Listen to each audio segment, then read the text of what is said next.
As can I. I wish that I could. Did you? Apparently, I have your stream's audio on. It didn't look like you joined the campaign still. Well, why is it doing that? No. Because when I click on it, the options are leave game. It shows you are in the game. Synax is in the game. Oh no, you're in here now. Game. Everybody's in here but John now. Great. So now that I'm in the game, that's wonderful. You clicked play now at the top. Is that it? Very top. Scroll up. That's top. a dumb place for it. Mm-hmm.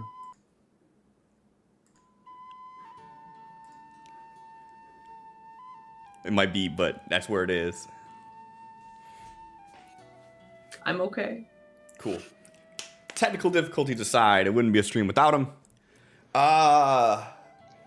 I'm excited and nervous to welcome everybody to the first episode in the new campaign of Adventures from Amethil. Some sort of housekeeping things to get out of the way beforehand, and then we'll actually jump into getting everything done. For anyone not familiar with this is a Dungeons & Dragons 5e interactive campaign that we will be streaming every Friday at 8 p.m.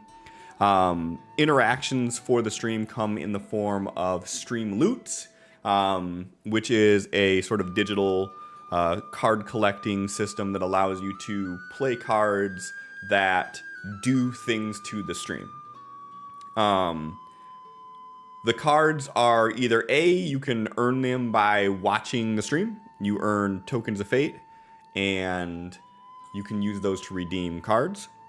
Or if you want to get more cards and help support the stream, you can buy them from the stream loot site. I think it's like $3 for one pack. $10 for 5. $10 for 3 packs, and then $15 for 5. I think is how it works out. 5 and 10 packs. Yeah, there you go. 5 and 10. And obviously, the more you buy, the more discount you get.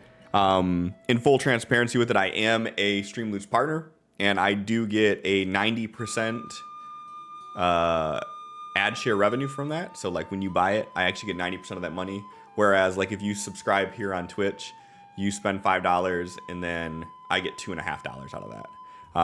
So Streamloots is definitely more profitable in that sense. But again, you can earn the cards just by watching too. You're not obligated to spend any money. The cards that are there right now are not the full scope of the cards that will be released, but some of the cards relate to story elements that have yet to be revealed. So the cards will be revealed when the story element is, because we don't want spoilers. And for today only, Sin, 36 months. Thank you, man. Today only, if you purchase any of the Streamloot cards, if you use the code episode1, the coupon code for it, you'll get 50% off of any purchase you make. So if you want to, feel free to do that. If not, don't worry about it. How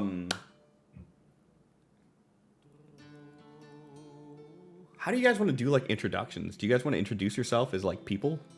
Like not just characters, but like as people? I'm no people. Human socialization? Sure, why not? Hi, I'm Megan. They, them pronouns. All right, I guess we're going John next. John, he, him pronouns.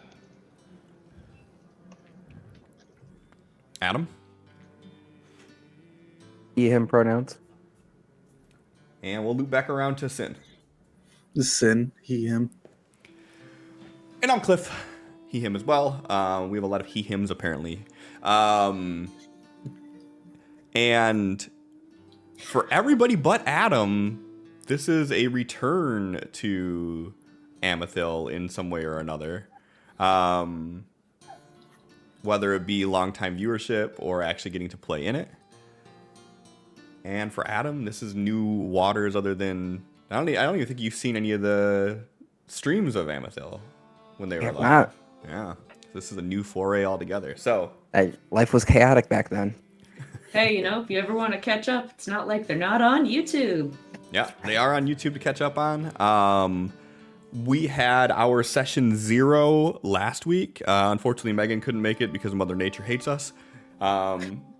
So we did iron out some of the basic rules. So if you want to see sort of how the characters were created, how we narrowed down some of the rules that we established with our homebrew rules, and whatnot, session 0 is up for you to watch on Twitch, and it will be up at the end of this stream on YouTube. And the same cadence will follow every week. So the week of the new stream, the new VOD from last week will go up too. I think that's all I got for housekeeping. Am I missing anything? Housekeeping. I mean, did we want to Green introduce screen. our characters, or they'll just be part of Nope. the story Has to starting? be party for the story. Okay. Okay, cool. So we can get started with this. One final thing too. So, like this image here, this will update once we actually get everything established. Like you'll actually start seeing their stats on the screen, and some more elements will appear once we unroll a little bit here. So there's that. We try to respond to chat best as we can, but it's mostly focused on the RP and what we're doing. So if there is a heavy RP moment or something going on, expect responses will be delayed and maybe even missed of what you're saying. I always try to keep up on chat. Even if I'm not talking directly to chat, I'll try to at least type back to things that are going on when I can. But sometimes, I'm doing 20 things at once, so I forget that too. So I apologize in advance, but I'll do my best. But yeah. Is let's get anybody started. else having Cliff's audio skip on occasion? No. Nope, sounds fine here. Only I get RoboCliff. Got it. RoboCliff activate. All right. Well, now that we got all that out of the way, let's get into tonight's game. So, our story tonight takes place in the world of Aragus, within the kingdom and continent of Amethil.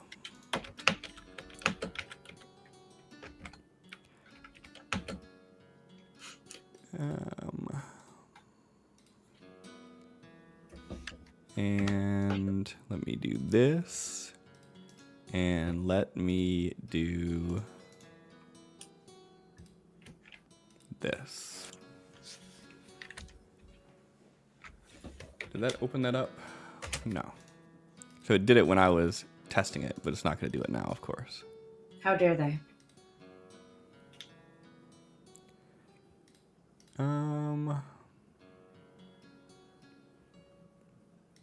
It's so weird that I can...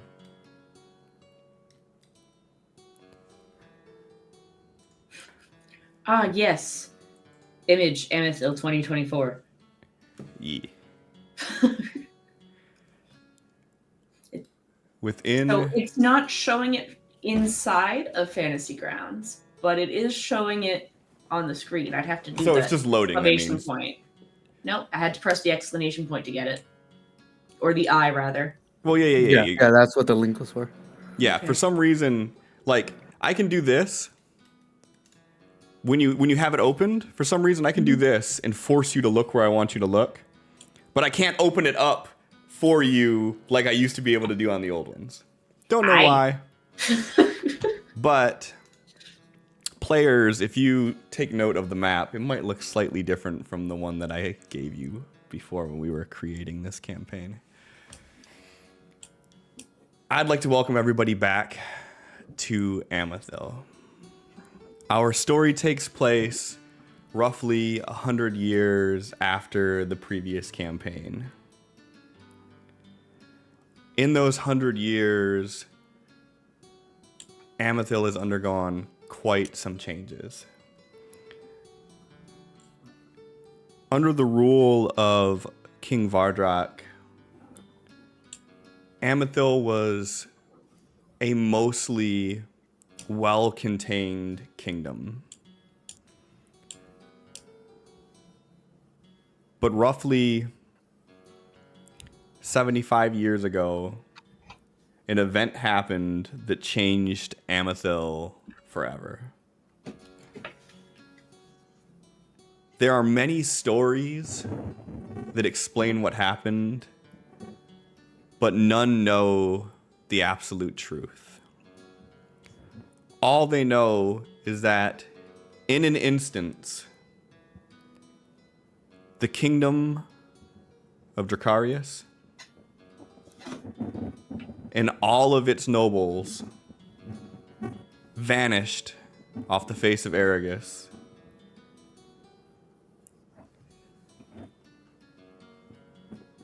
In the position where Dracarius used to be located was left a chasm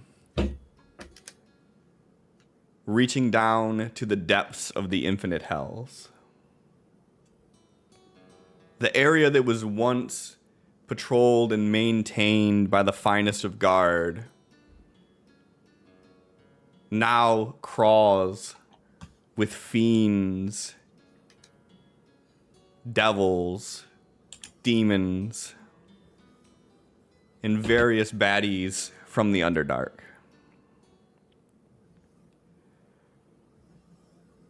At first, everyone was fearful of the events happening. All the high powers of the kingdom being gone left Amethil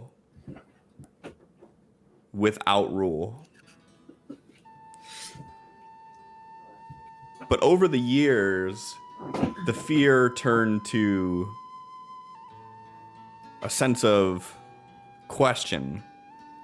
What's going to happen here? And in the 75 years since this event happened, other factions have started to rise, looking to claim Amethil as their own. With there being no clear rulership to fight them off, powers have started to draw, and 4 clear-cut factions have been made.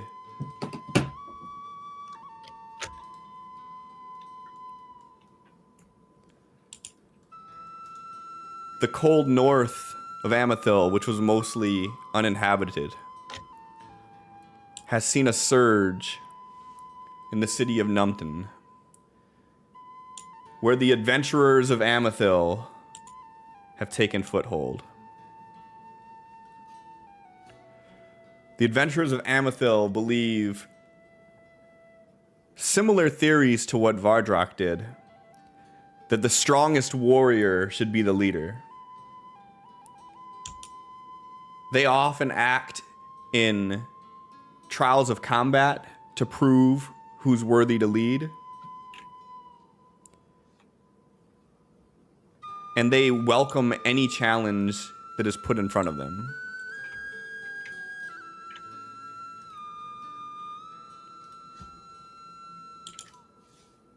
They are led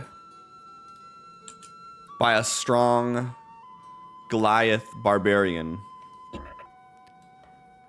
by the name of Morgan the Mad. She is fierce, she is feared, and she has proven time and time again that she is a capable leader on and off the battlefield.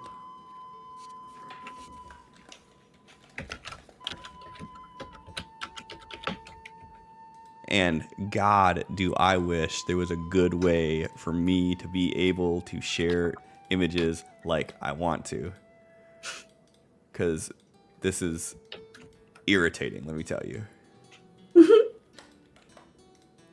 said, bam. How was she described?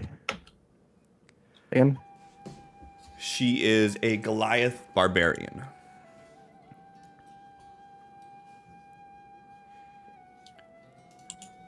And I did put Mommy? the image in here that unfortunately I have to now go over and click on because I can't force to do what I want it to do. Oh, well.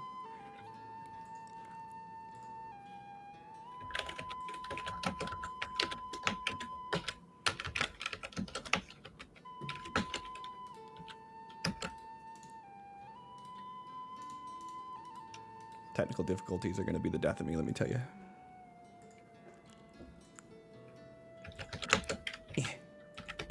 Okay.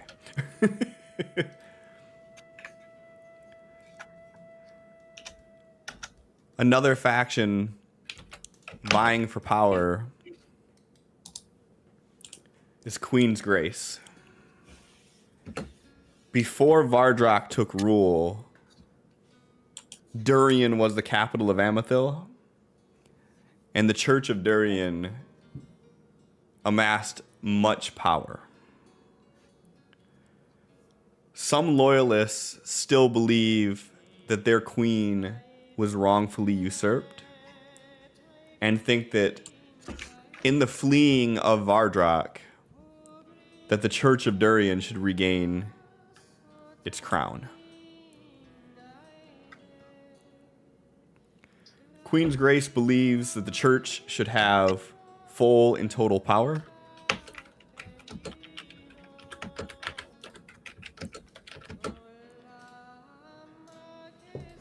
And they are led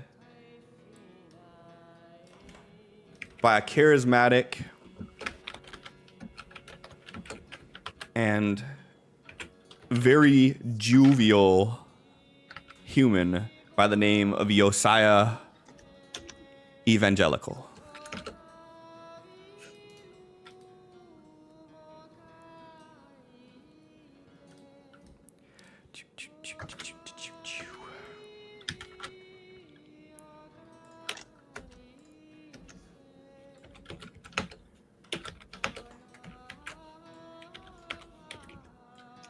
Sin's favorite character. Hated drawing that. He's so creepy. No, I hate him. He looks exactly like the guy who's going to like talk to me at the grocery store and tell me that I should smile more. He may.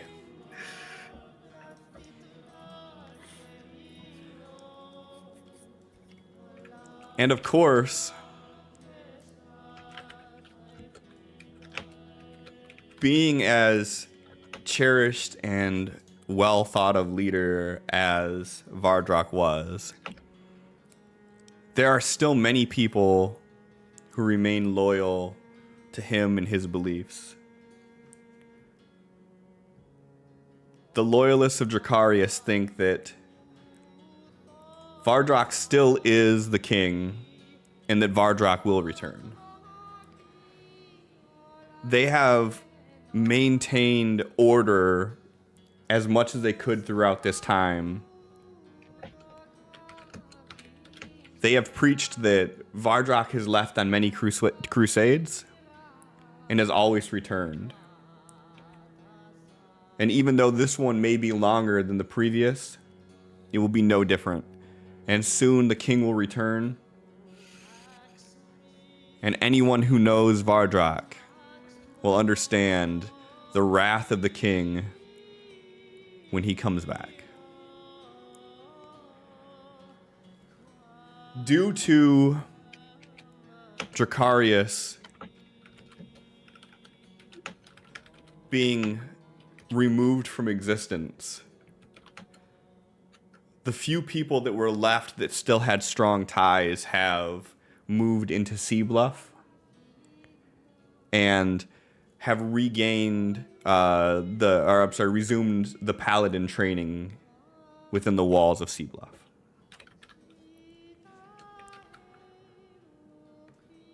The head of the loyalists of Dracarius is one of the few originally trained paladin. A very cunning, a very well-respected dragonborn paladin by the name of Paladin Zahn.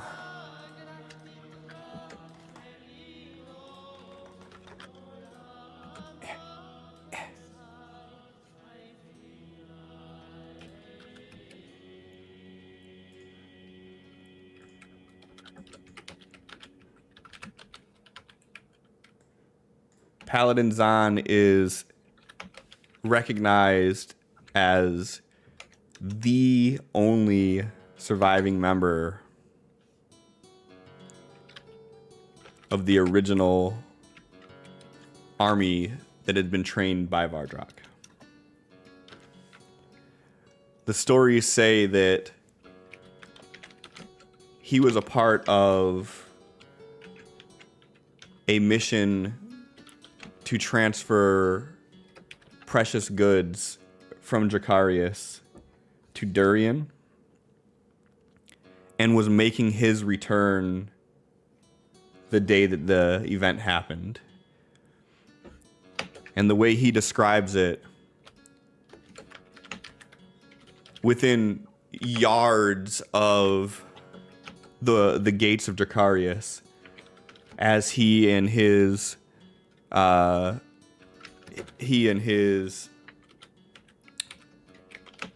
cart was approaching, that in the blink of an eye, it just disappeared. All that remained was a single marble statue of Vardrak.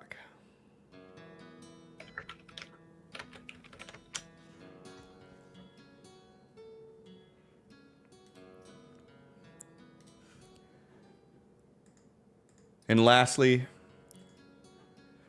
there are a group of people that think that Amethil doesn't necessarily need leadership. Without any formal leadership over the last 75 years, the kingdom has still thrived. It has still flourished.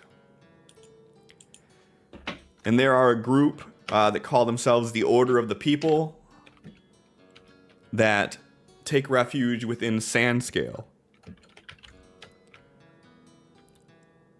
Sandscale is a city that was built on the old ancient grounds of a temple. It started off as a place of pilgrimage that people would travel all from Aragus to see the sights of this holy temple. And as people would come, they would begin to commune. They would begin to build their own house. They would begin to build their own area so they could be by this holy ground. And eventually it has raised itself into a full-fledged oasis in the middle of the inhospitable Dragon Sands.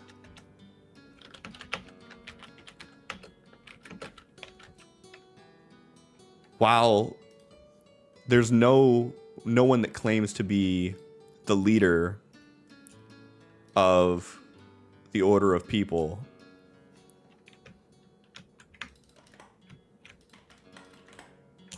there is a representative who often speaks on behalf of the collective, who goes by the name of Sheer.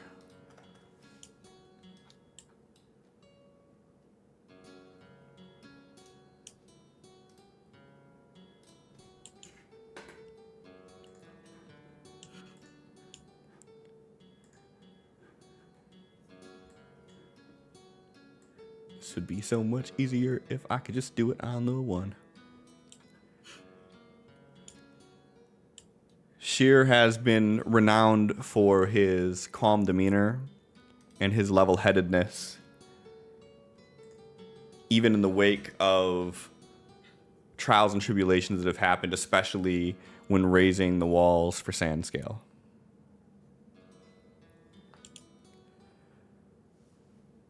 At this point in time, 75 years without leadership, Amethil is on the brink of a civil war. These four major factions vying for power, trying to convince others to join their cause. The average citizen of Amethil is come to the understanding that one of these four groups eventually will maintain power.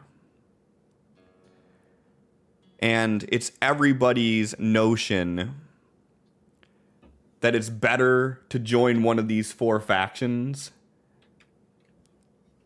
than to be against all four of them. Which essentially, if you don't pick a side, that's what happens.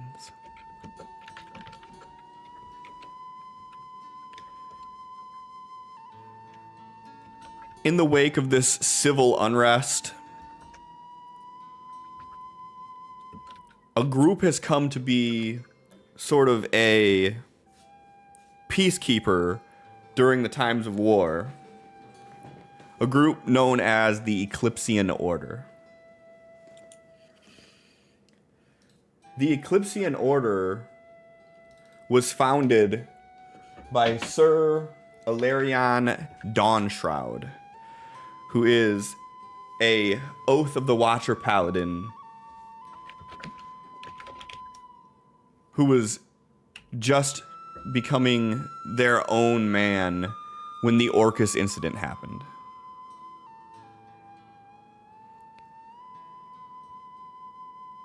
They formed the Eclipsean Order to prevent these other worldly creatures from establishing a foothold on his hometown, his home turf rather. Throughout the years, Ilarion has built a reputation for himself.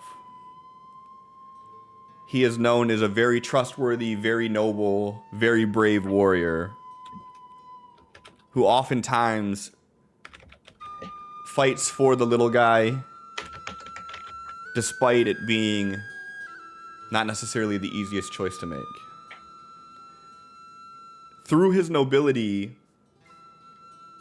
his order, which he started with a friend of his, Quillwise Scrivenbow,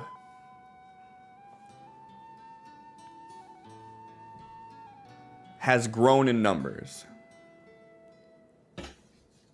Today, the Eclipsean Order is 13 members large. While they were created to prevent any sort of otherworldly events from happening, under Vardrak's rule, that wasn't something that they had to contend with very often. So Ilarion made the choice to keep the order in place. They would have to evolve from beyond their initial notions, and that's when they started becoming peacekeepers for the land. They are well respected in all of the major territories, and just the mention of the Eclipsean Order is typically enough to give them some sort of foot in the door for most people. Starting from a small little hamlet and building it up to a full-fledged city, the Eclipsean Order have built their home in Truded.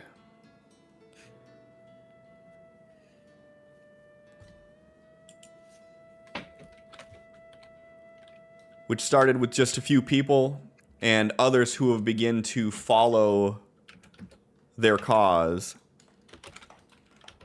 started building around them until it became the place that it is today.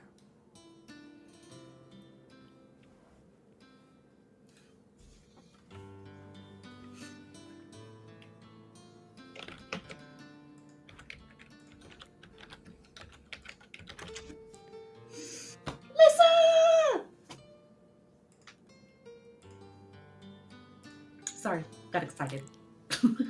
You're good. The sidetrack again, but so I have roller blade wheels with locks on my chair. I tried to lock the one that's right underneath my foot, and it snapped me in the foot like 3 times. My foot now hurts. You should probably stop doing that. I did. I locked the side ones, so I stopped rolling. Bubby.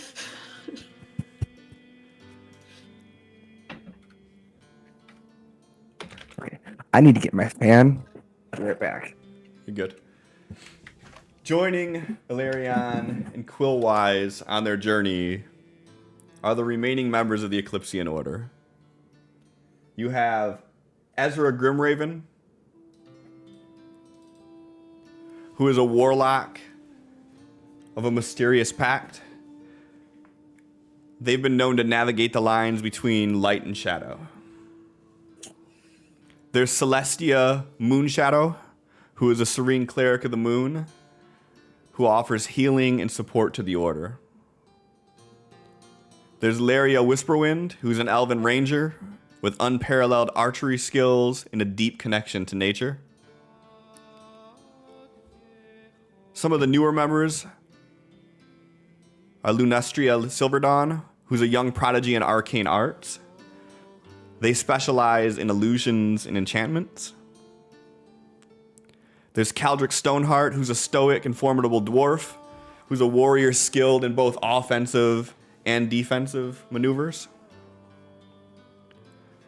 There's Seraphina Dawnrider, who is a charismatic paladin that specializes in mounted combat. And there is Thorn Whisperthorm, who is a mysterious druid with the ability to commune with nature and control flora and fauna.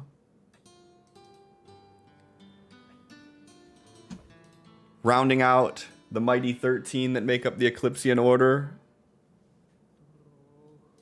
is Desmond Dusk. Desmond Dusk is a rather mysterious figure who joined the Order not too long ago.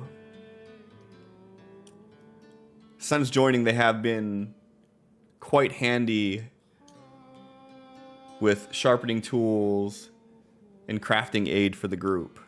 Sin, go ahead and describe Desmond for us.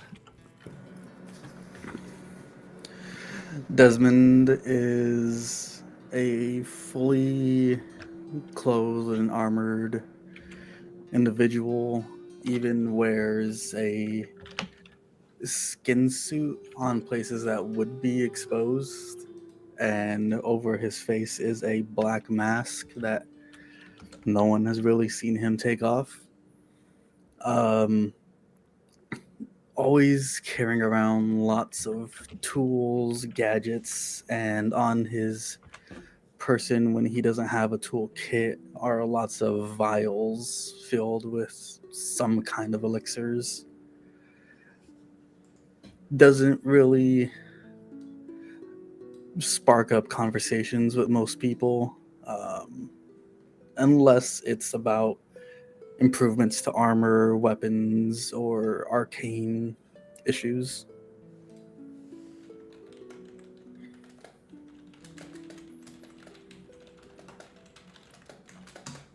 All right.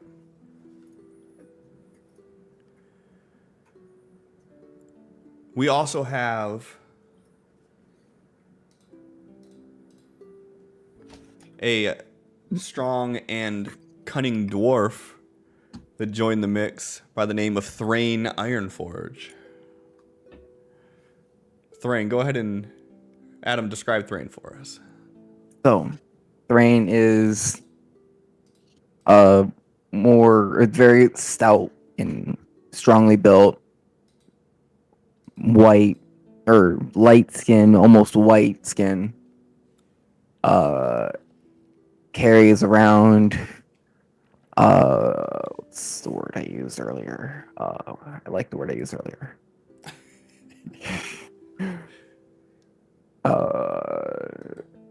Apparently, Adam is very loud. Okay. Hang on. Is that any better? Yeah, so far. Okay. Well crafted and would say almost intricate warhammer with different engravings on it, as well as a pristine set of scale mail. Long hair, braided, long beard to match, all white.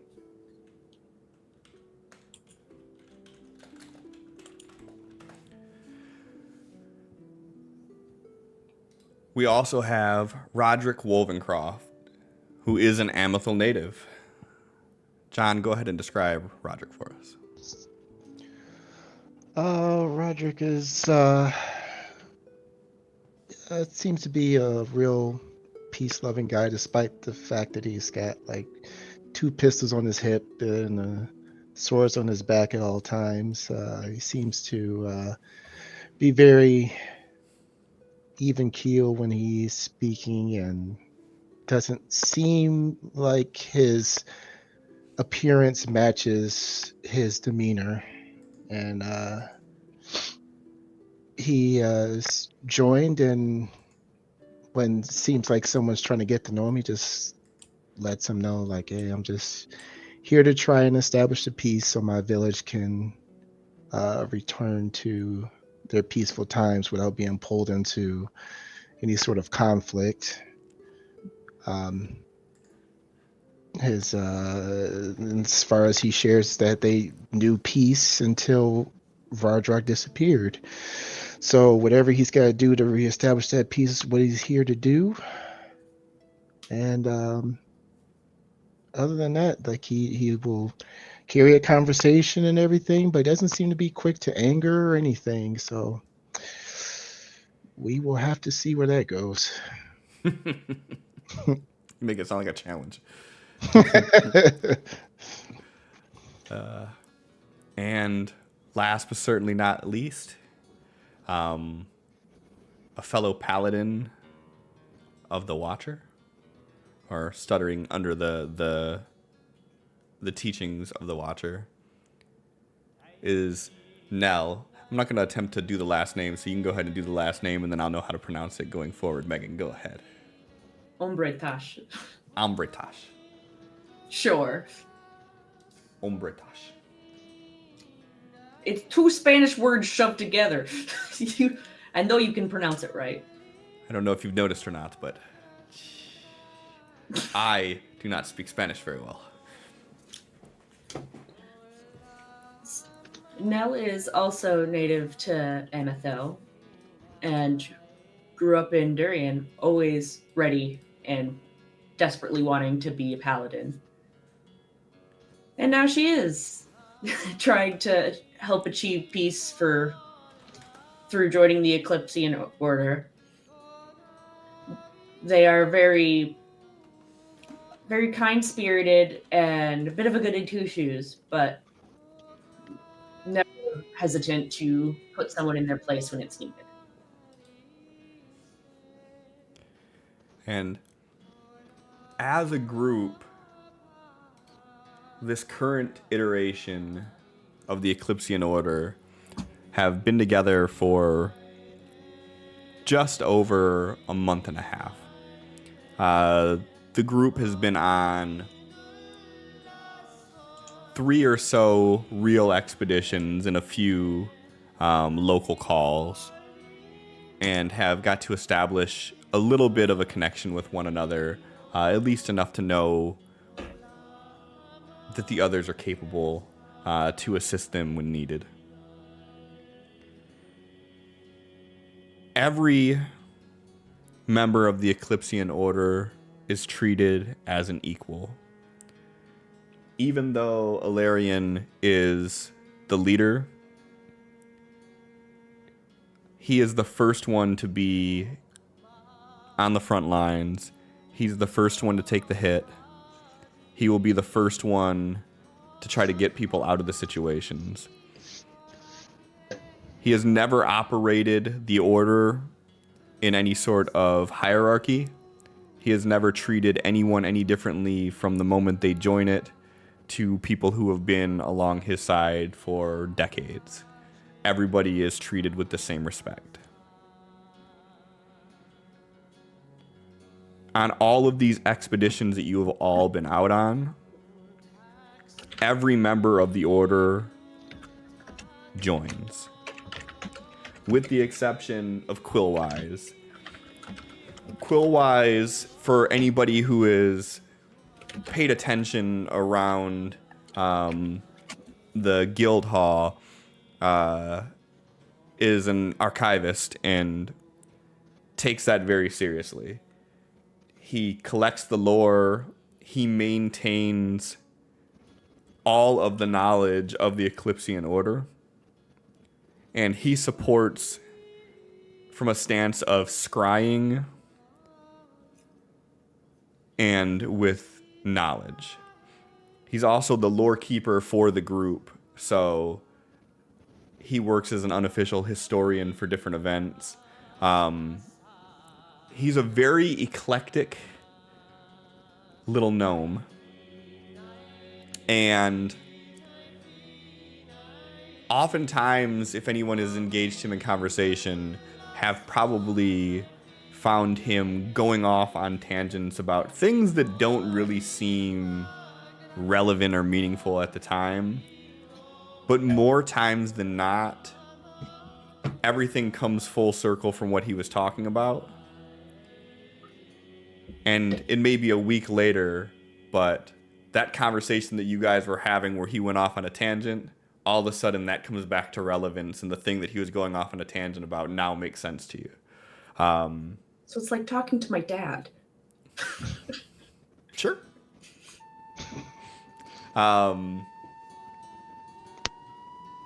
He is the only one that doesn't accompany you all on these adventures. He always stays back at the guild hall. He is always nose deep in a book.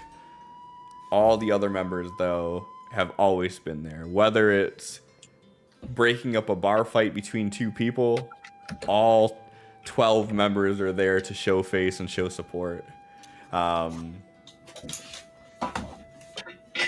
So keep that in mind, that anything that's going on, you're going to have the support of the full group there with you.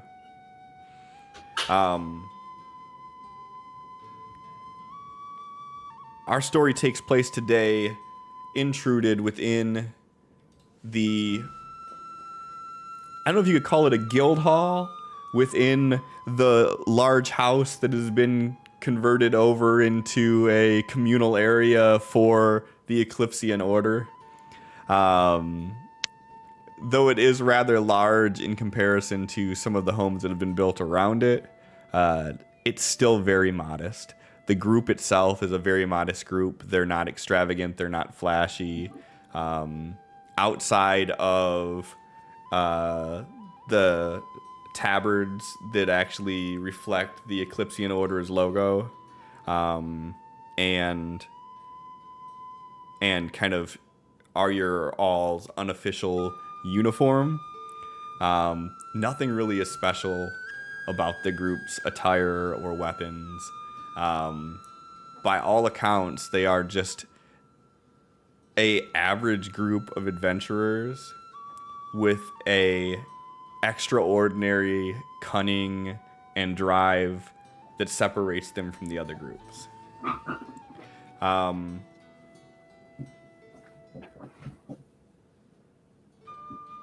today, you know that there are 3 things that you all may have to potentially respond to, and more information is being founded about that.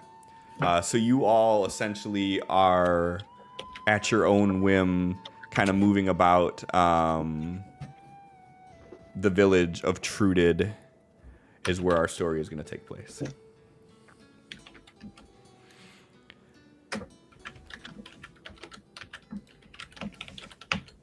So, on any given day during the downtime, what is Desmond doing? Does Truden have a library? Truded doesn't have a public library, but if you have a decent rapport with Quillwise has his own personal collection of thousands of books that take up basically the entire back portion of your guys' quote-unquote guild house. Then I would try to get one of Quillwise's books, then move to the opposite side of the guild house so I can read in peace without Quillhouse hounding me every second. So if you take the book out of the I'm immediate still gonna area be there, in his visual range, just yeah, okay. not Let's in say his because vocal Quillwise range. will be on your ass if you try taking the book out of the building. Not gonna be out of the movie. It could be a nothing book by all extents, and he'd be there like, hold on. But yeah, and what type of reading material are you looking into right now? Just at the moment, I think different arcane users, notable arcane users. Okay, like historical. Yeah. Okay, sure. What would Nell be doing? More than likely, Nell is either just relaxed under a tree, strumming her lyre, or talking with anybody else in the town, doing whatever she can to be helpful, taking on more tasks than that they probably should. All right. And what about Roderick? What is Roderick doing during his downtime? He tries to keep busy, so he'll just be like patrolling around or seeing if people need help with little things. But like if he's not sleeping, then he's just constantly keeping busy with whatever needs help around Trudit. Okay. With that sort of a personality, during your time in the order, you've probably become pretty close friends or close acquaintances with Seraphina. Seraphina has a similar knack.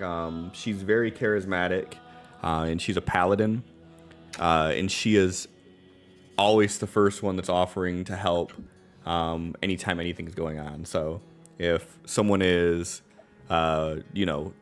building a barn, she's there swinging the hammer. If there's, grain that needs to be hauled in, she's got, a staff across her back with a bag on each side. So if you are also someone that's volunteering to help in that nature, you've probably caught notice, or she has probably caught notice of you. Yeah. Okay. And what does Thrain do during his downtime? Is there a chapel or anything like that in the city? There is just outside the walls. So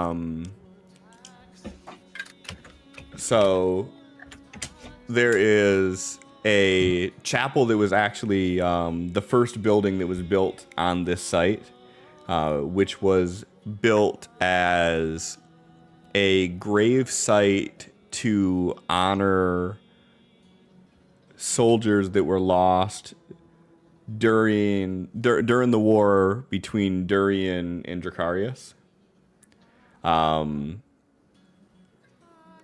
This was a site that was sanctioned by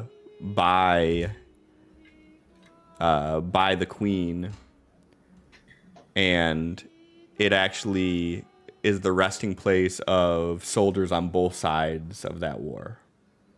When you say the queen, in this case, are you referring to the Vakta. Queen of Durian or Vakta? Got it. Vakta. The Queen of Durian was dead by the time that this was built. Listen, I don't know the timeline perfectly about everything happening. No worries. No worries. I don't think we do either. No, You guys were there. You should. There's a they lot were of there, time but jumps. this is man. 100 years later. Everything's different. But yeah, so for clarity, thank you for asking that.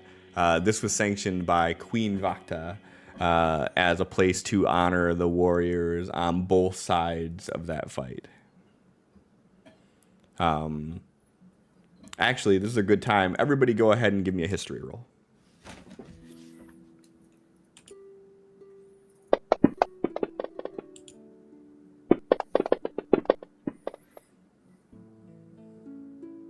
Apparently, I don't know how to click Shit. things right. I got really excited for a second because it You almost had that stuttered on 20. It started on that 920. I was like, am I about to start this campaign with a natty? And appropriately so, because you asked, Adam. You would know that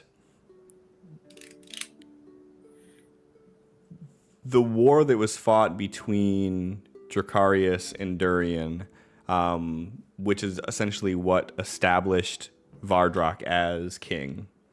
The warriors that were fighting for Durian were not necessarily fighting under the full impression of the truth.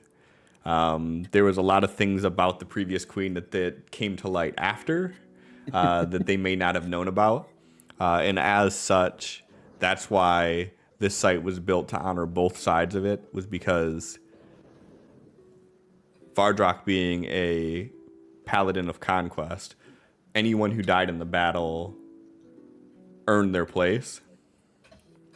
And because they weren't necessarily going against Vardrak, they were following the orders of their queen, they still earned their respect in battle. So, yes, there is a chapel here. Long-winded, yes, there is a chapel here. That actually was good, especially because he's going to wander through the cemetery reading headstones. Do the headstones specify anything about their death, or are they just generic? For the most part, it's just name and date. So there's no details about it. There are a few larger like sarcophagi that are exposed that have a little bit more adornment to them for people that were like generals and whatnot. And there is a large crypt that's also there, and the markings on the crypt have been worn through, and nobody knows exactly who is buried in that. So he's just going to wander through, looking and imagining how it was then, trying to come to terms and hopefully learn more about their death and how it happened, why it happened, and go inside the church and pray and hope guidance for further endeavors, as well as moving around the town or the village, helping out where possible when there's time. Okay. And if you're spending a lot of time around like the cemetery or the church, you have probably grown closer in acquaintance to Ezra Grimraven, who's a warlock, and you often find Ezra in the cemetery, and there's been numerous times that you've caught them talking as if someone was there, but immediately upon you arriving, they stop. Their favorite place is actually just beyond the crypt, a couple dozen yards on the back of that large crypt is a ledge for a steep, like 50-foot cliff. You often find them sitting with their feet just dangling off the cliff, just overlooking the rolling hills in the distance.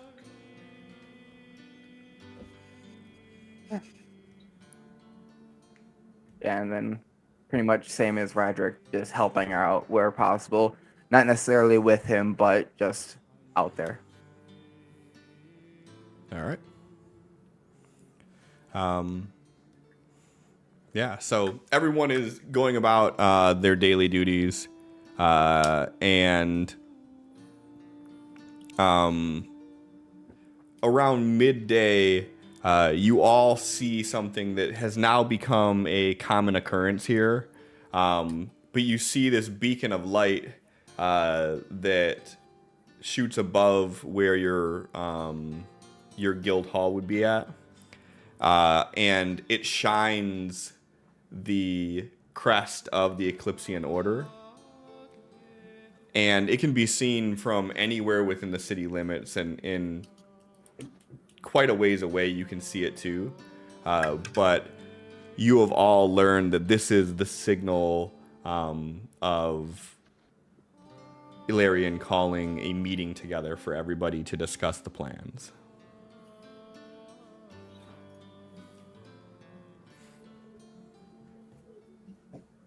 And also, I think I forgot to show you all the crest.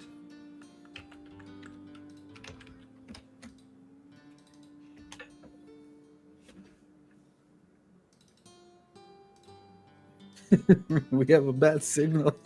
You do have a bad I signal. did. I was trying so hard not to laugh when you were saying it because my brain was like, "We're Batman."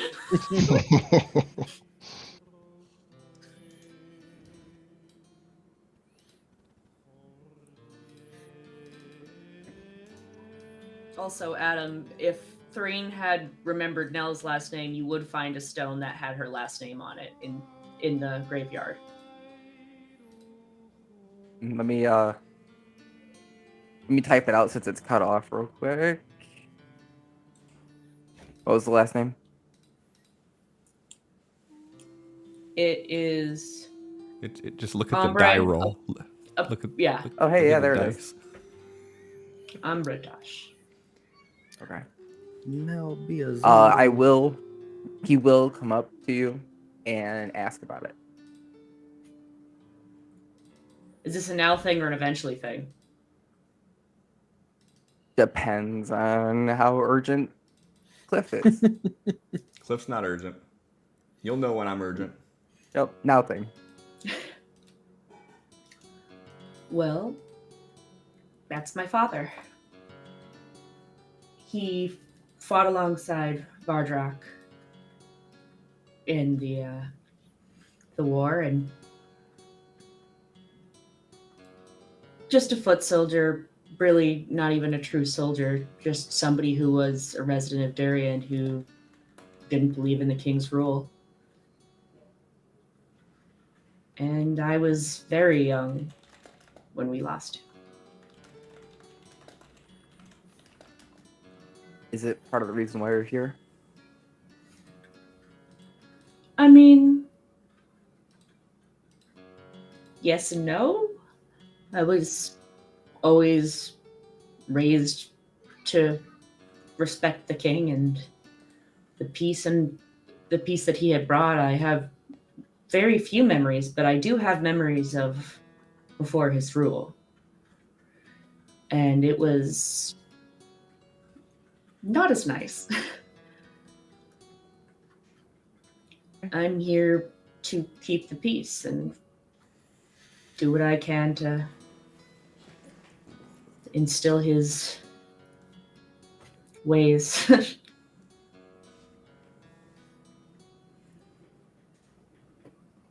I can help.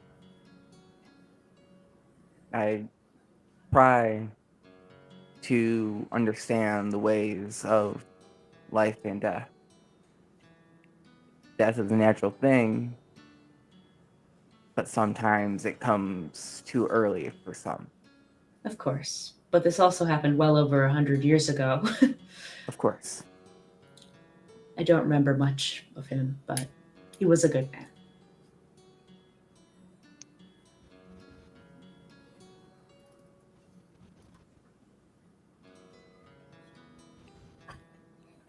And as you all are finishing up your conversation, making your way within the guild hall, I feel like I need to do air quotes every time I say guild hall.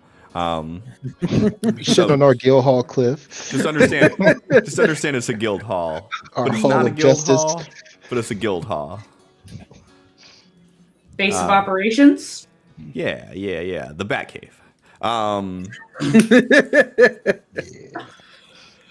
So now I gotta change Alarian's voice. Yes. We're gonna make you talk like that a lot. You know that, right? Everybody knows. No, so Also, I don't think we got to see an image of Valerian. yeah, I got that. I got that if you want that.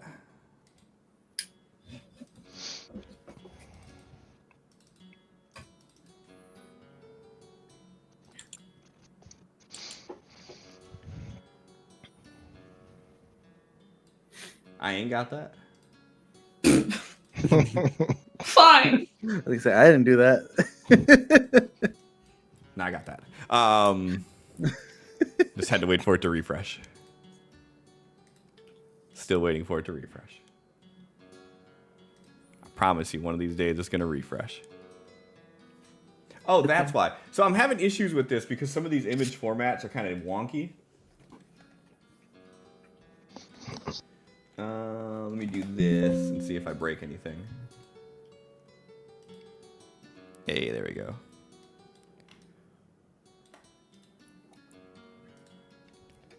And because I can't take up all of Sin's time with doing images, this one is not a Sin image.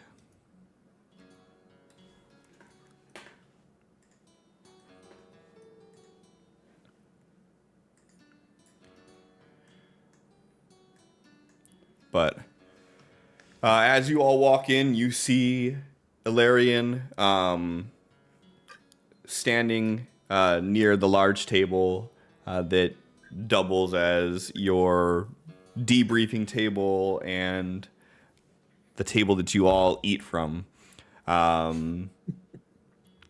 Like usual, Ilarion is almost always seen in battle-ready armor. His suit of arms is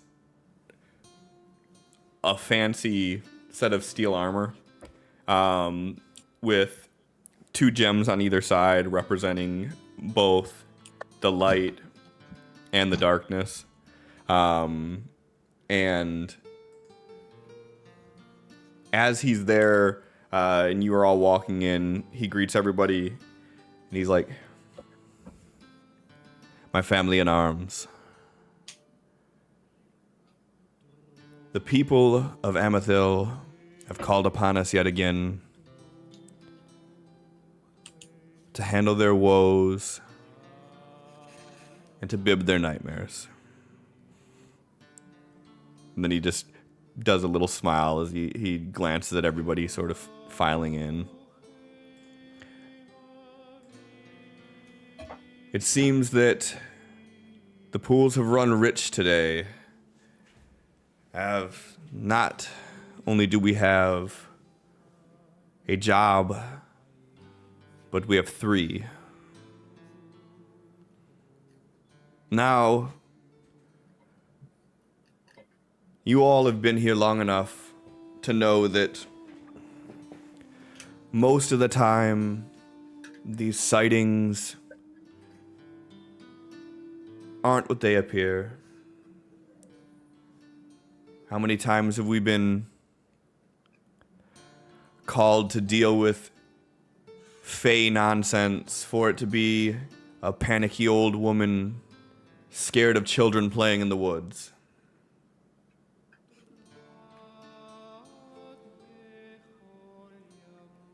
Our jobs today sound bad, but I have a feeling probably won't be much of anything. First of all, we need to go break up a tent situation just down the road. The small little town there of Bibin. There appears to be a scuffle between the adventurers of Amethil and the Church of Durian that has broken out into fights for the last 3 days. Neither group is willing to leave, and they're trying to stake dominion over this town. Anyone familiar with this local area knows there's no leadership in this particular town. The mayor was ran off some odd years ago and has never really regained any sort of power since then. So, just to make sure that things stay fair and that the people aren't brought in the middle of this, we need to go make our presence. What was the name of the town again? Bibin. Biben. Bibin. We do be vibin' in the Bibin. I'm sorry. Apparently my brain just isn't going to filter. Ah, you're good.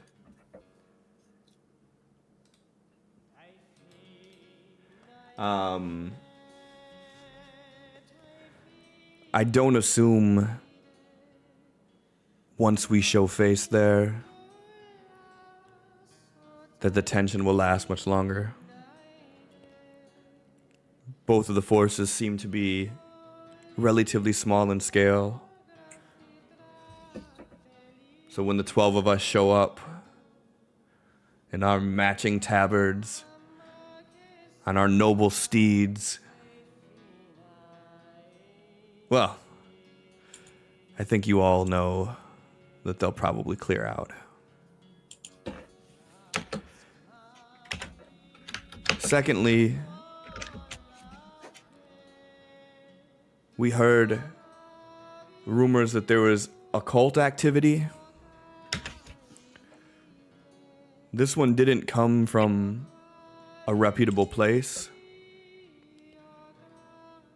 but as the natures of the Eclipsean Order, it's within our duties to check it out. And the final one, which will take us a little bit further out, there was reports of a dragon flying around the Rising Collapse. I have reason to believe that it was another rock sighting and not a dragon. But the people of Orchard Shore are in a bit of an uprise about it. So we'll go investigate. If it is a rock, we will take care of it. If it is a dragon, we will have to likely enlist in some services. I think that we still have a pretty good connection with some of the Paladin in Sea Bluff, that they'd be willing to assist us.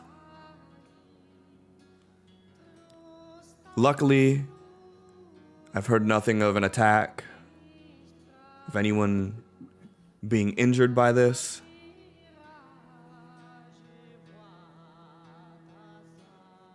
But I was sent a personal note to check this out.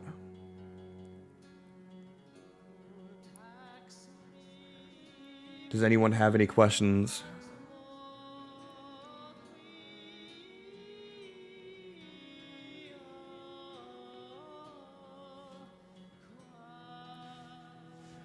Well, I will not see you all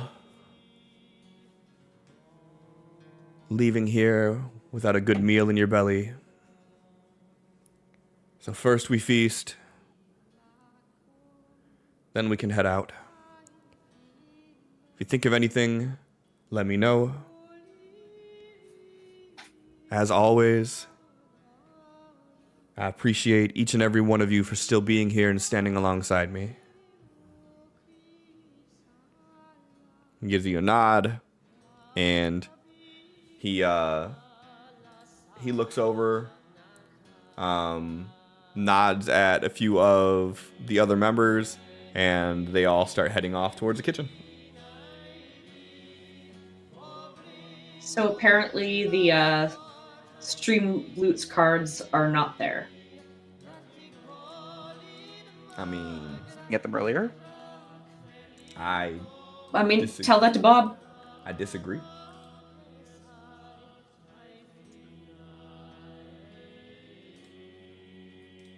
Hold on. Yeah, I disagree.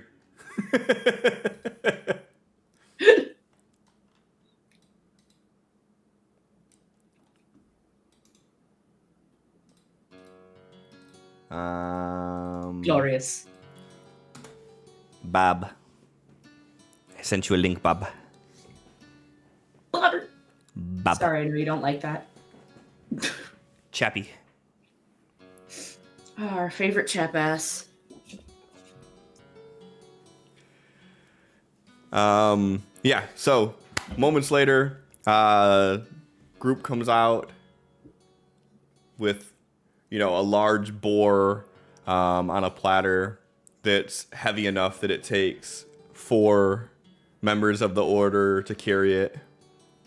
And they plop it down on the table. And the tone shifts from like this serious conversation that was being had to a more jovial tone where the members are laughing and joking with one another. As you've all come to see that, like, this is like an extended family. And though not all of you may have been, have warmed up to them to that degree yet, you can still see the camaraderie and the connections that these members have with one another.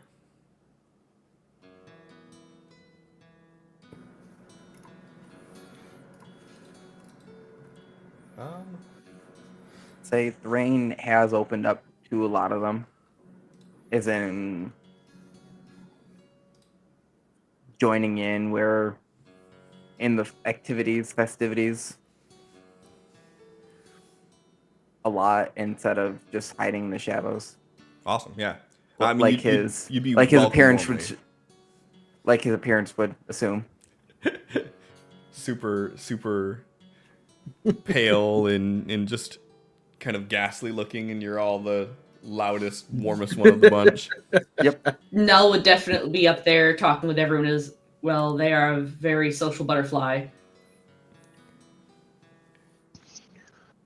I would say Roderick is just eating with Serafina and kind of giving the impression that he's glad that she's such a talkative person so he doesn't have to be, but chimes in every once in a while.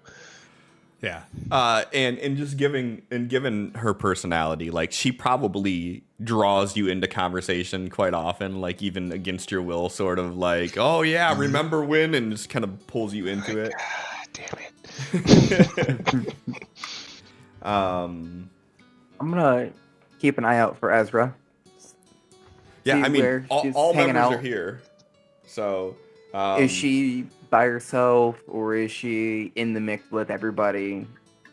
I mean, so like the it's just this large, like, the table that you guys are sitting at is this large slab of just a single tree that has been just kind of sanded down and palmed into this huge table that probably spans 17 feet long and probably 6-7 feet wide.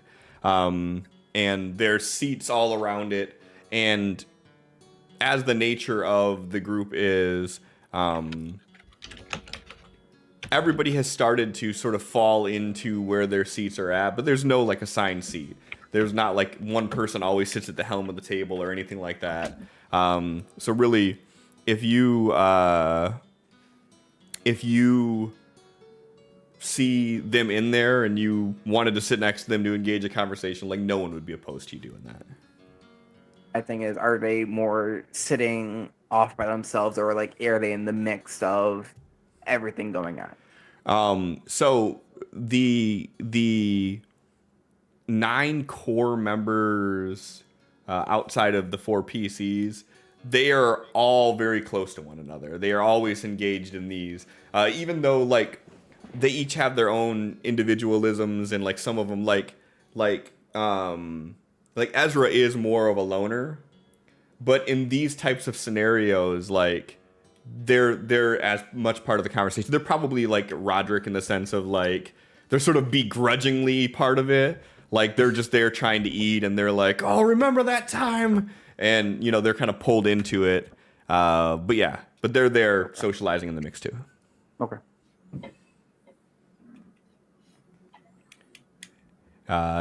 And during these meals, even Quillwise gets pulled away from his studies to join the group. And it's one of the like the meals, the big feast that you all have are really the one time where everybody sort of comes together. They put all their worries, put all of their issues to the side, and they just come together and have that moment with one another. So Quillwise is like,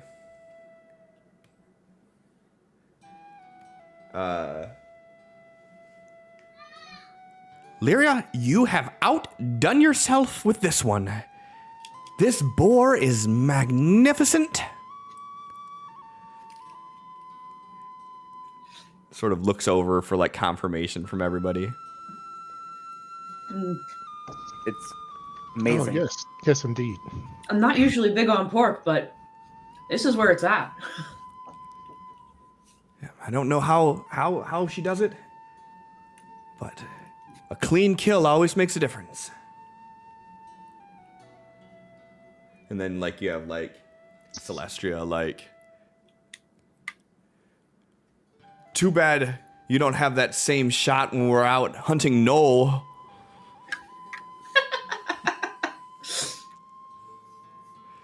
She was like, that was one time that happened. You're never gonna let me live that down, are you?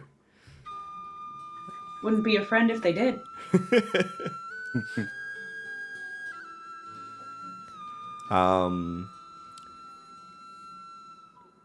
Is there anything that anyone wanted to bring up from the group while we're in this forum together?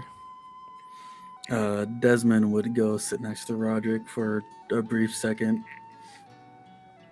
then not really like looking in their direction. As soon as he sits down, we're leaving soon. When's the last time you cleaned your weapons? Every morning as usual. Give them to me before we head out. I'll do another run through. He pulls them out and just kind of discreetly hands them over. Desmond will grab him and head back to where he was originally sitting. And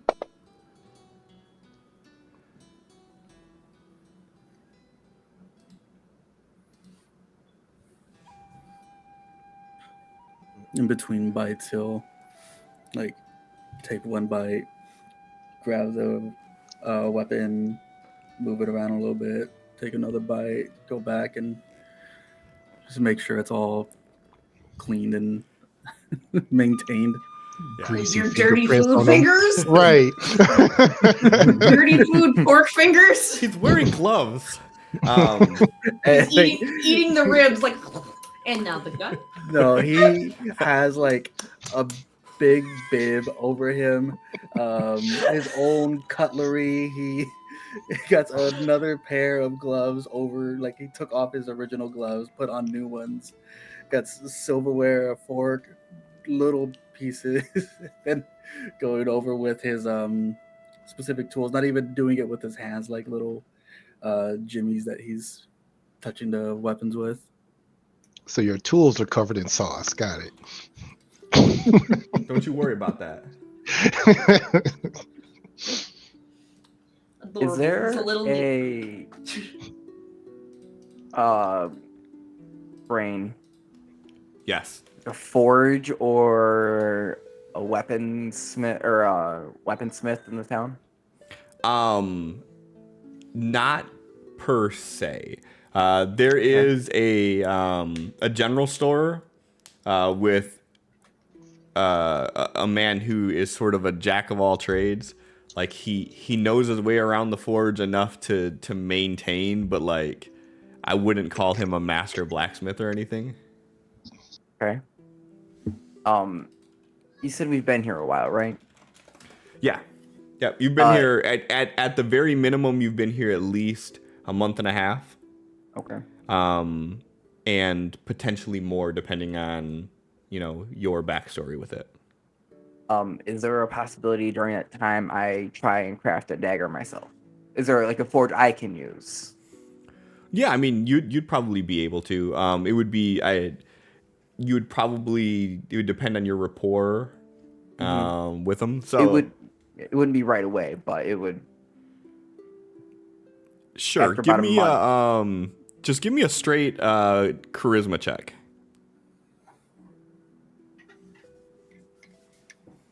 Oh, hang on. That was a nat 20. So the die I threw outside the box was a nat 20. Yeah, that always happens that way. You'll learn. Uh-huh. I'm gonna need another d20 roll, please. All right. So Somebody's got to get the first one. I would say that in the month and a half that you've been here, you have not warmed up to Broderick enough to use his forge. Okay. That's fine. Apparently, he just hates your guts. It's fine. Fine. It's fine. I don't care.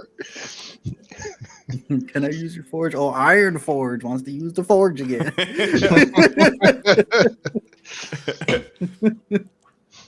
He's like, you're gonna have to earn it. Be right back. So Desmond, as you take Roderick's weapons, Caldric, he starts laughing and he's like, Roderick, I keep telling you, you're gonna have to learn how to clean them yourself. I do clean them myself. It's just the putting together and maintenance and whatever. That's more his thing. He pulls out his axe, and this dwarf, his axe is like as tall as he is, and he like slams it down on the table in front of him and almost knocks over a drink. He's like, a man's weapon is an extent of the man himself. Learn your weapons. I mean, he pulls out one of his long swords. He's like, I mean, not quite as impressive, but I mean, I think, yeah. Sharp end goes into the other guy. Yeah, I got it. He takes a big old chunk out of the leg of the pig, and he's like, I have that same respect for the other ones. I don't fancy that type of weapon myself, but wield it as if it was an extension of you. I will keep that in mind. Thank you.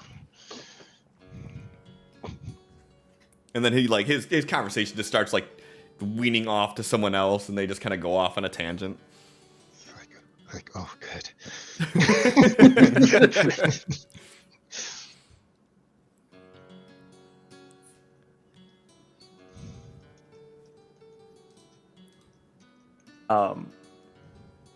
In that rowing close to them, or the shopkeeper, awful with names. I'm going to actively try to improve my reputation with them. Sure. throughout His name's this. Broderick. First start is remembering his name. Yeah, yeah, no kidding. Meanwhile, you've already said a few people's names where I'm just like, geez, clearly he's much better than I at remembering names. I don't remember anyone's name that isn't there, right on the screen for me. Oh, don't worry. I have wall of notes. That's how I'm getting names. I am a slow typer, so I can't do that.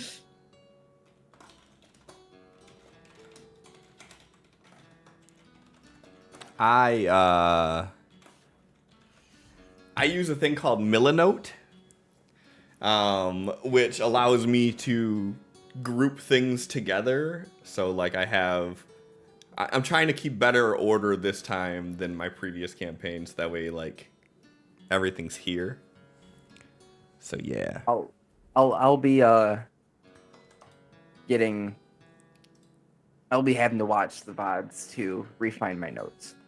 Oh yeah, that's usually how I do it. Is after the stream, I will rewatch it later and take my notes because I'm just either gonna get too focused on the notes and miss what's happening, or get too focused on what's happening and not take a note. I don't have that luxury. Well, that's too damn bad. Oh yeah.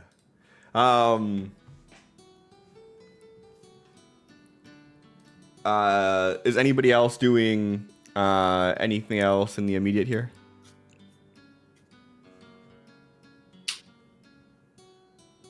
Nope, just chit chatting. Okay.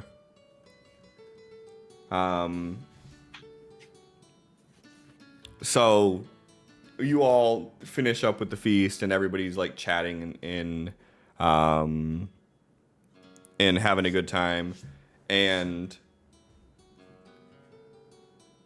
Ilarion stands up in the middle of it all and he grabs his glass of wine and he raises it up towards everybody here. And this has been something that you all have sort of found accustomed to.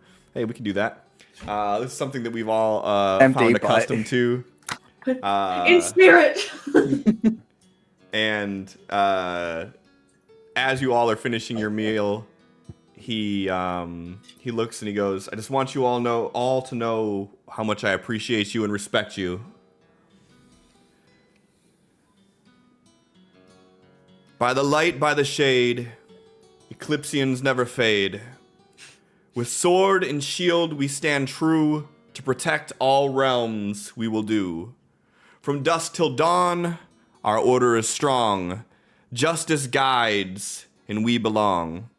Eclipsian might, shining bright, against the darkness, we all fight.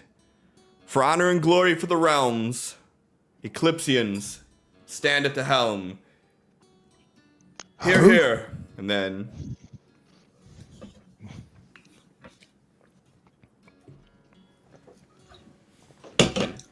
everyone gives a nice hear, hear together.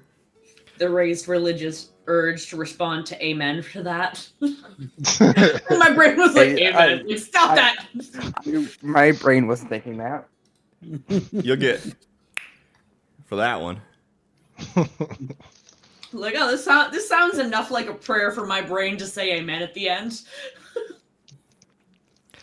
All right. So after everybody finishes up, everybody go ahead and give me a D20, please.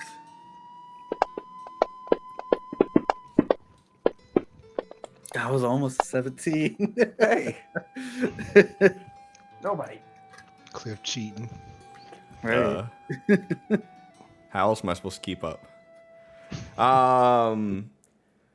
Thrain and Desmond, you two, it is your turn to assist with cleaning up. Me. So you two, Celestia and Throm, are all on cleanup duties. And while you do that, everybody else is starting to get everything together. So, you all have a designated steed. It's nothing fancy, but it is a good, strong horse. And upon joining the order that was given to you, so you have the horse, you have your tabard, so everybody suits up in their matching drab. Which, when I think about it, Desmond, how do you feel about that?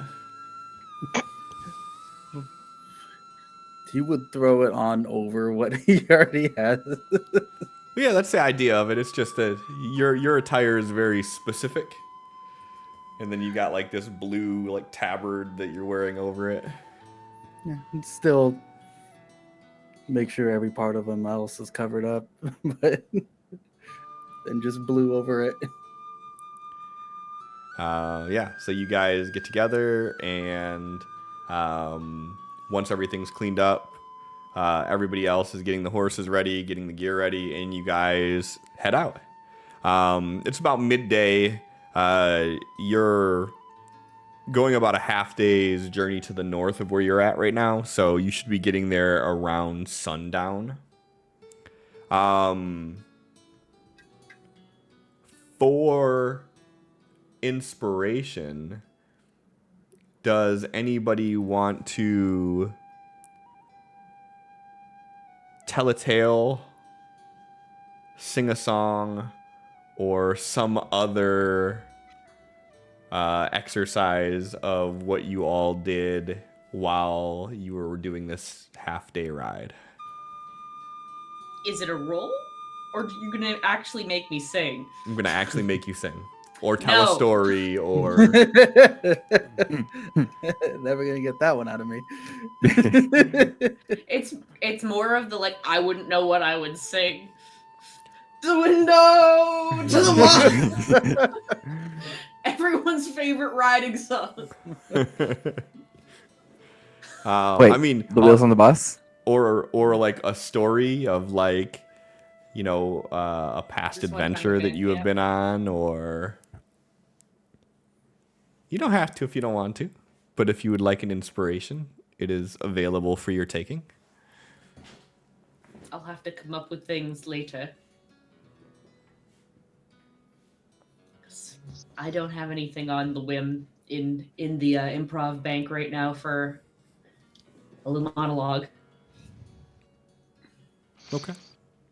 I once heard a tale from one of the bards that came through our town once about the king. There was when the old volcano erupted like years ago before I was born. The one that destroyed Sea Bluff? Yeah, that's the one. There was lava flow everywhere, and apparently the king and the queen and their crew were on one side of the lava, and they had to get to another, and they were all supposed to jump over to the other side, but one of the companions was about to fall in, and Vardrock, without hesitation, leapt over before his companion could hit the ground, and he shoulder charged him hard enough to clear over to the other side, but the king fell into the lava, and everyone thought that was the end of him. But then all of a sudden, the sea of lava started parting as he charged through and emerged smoking and steaming, but somehow still alive, and threw some poor soul into the lava. I don't know if he was just in the way or an enemy or what. I don't know. But that was I don't know if that's true. It's probably like bard tales, because who falls in the lava and lives? But I don't know. Just one of those things that they pass around.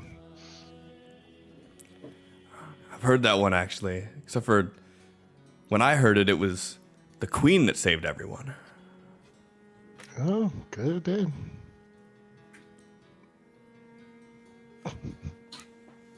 Yeah, there was a tale about her like slaying some giant demon that came out of that volcano too. So I've heard that one as well.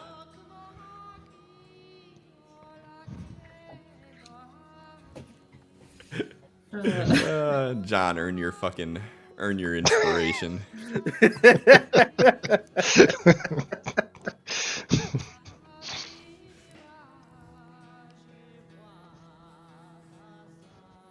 Bards need to write more. I haven't read about any of these stories. You just need to visit a tavern every once in a while. Have a drink, hear the song. Even if the drink's No. just water. I don't Way recommend too much that. to do.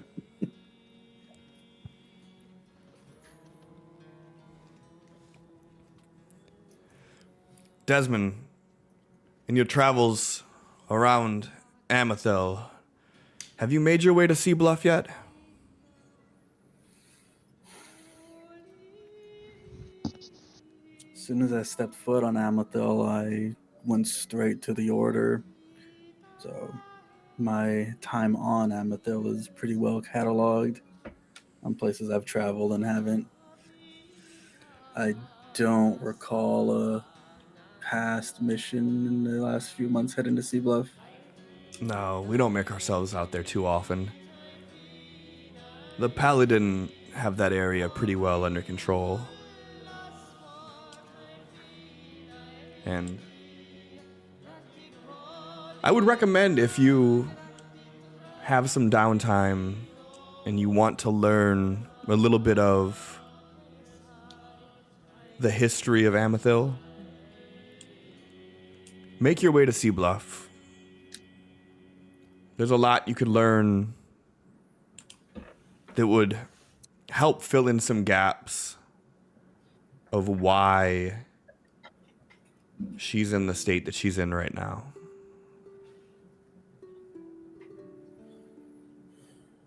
I might do that. Hey, Nell, Yeah. next time we have some off time, let's head to Sea Bluff. Sure. I figured see you why not. would appreciate a place run of paladins. What? Me? Never. Am I that transparent? Girl, Seraphina- what are you doing? Seraphina Sorry. yells out, "Let me know when you guys go. I wouldn't mind making my way out there too. It's been a long time since I've stepped foot in Sea Bluff." Who said that? Seraphina. Okay. Are you from there or just enjoy going? Just enjoy going. I don't know. We're talking of stories. If anyone has heard of the old chef from Jacarius.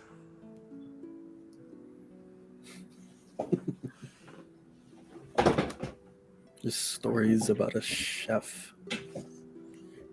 Must have been a pretty damn good cook. Not just any chef.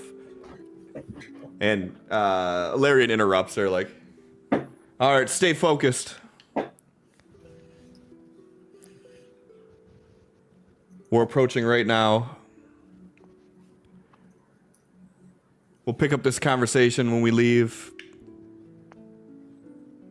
We are here to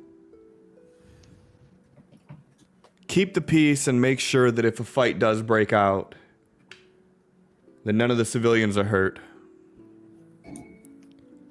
So game face is on.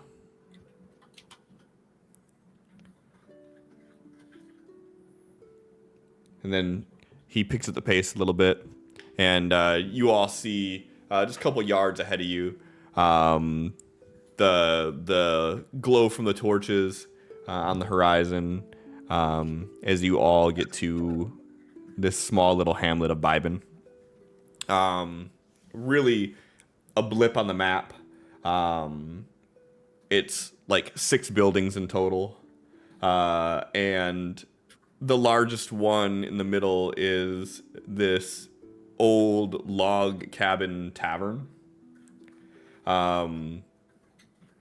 Anyone who's roamed the lands of Amethil, you would recognize this style of architecture as being one of the classic styles of the older towns. People who are just now recently coming to Amethil, you'll notice that a lot of the newer villages and things that pop up have like a very distinct, like draconic architecture to it. That the older villages and whatnot don't have. And as you all start nearing in on this tavern, you start to hear off in the distance the yells and squabbles of people shouting at one another. And as you get close enough to be able to see this building, you see that there is a small group of people that are fighting in the streets right in front of it. Verbally or physically? Physically. Oh boy. So I'm assuming we're riding right in to attempt to separate this. Yeah, I mean, if you look over at Ilarion, he is That would be beelining right for it. going that way as well. Ian, this is live. Welcome to session 1. Yeah,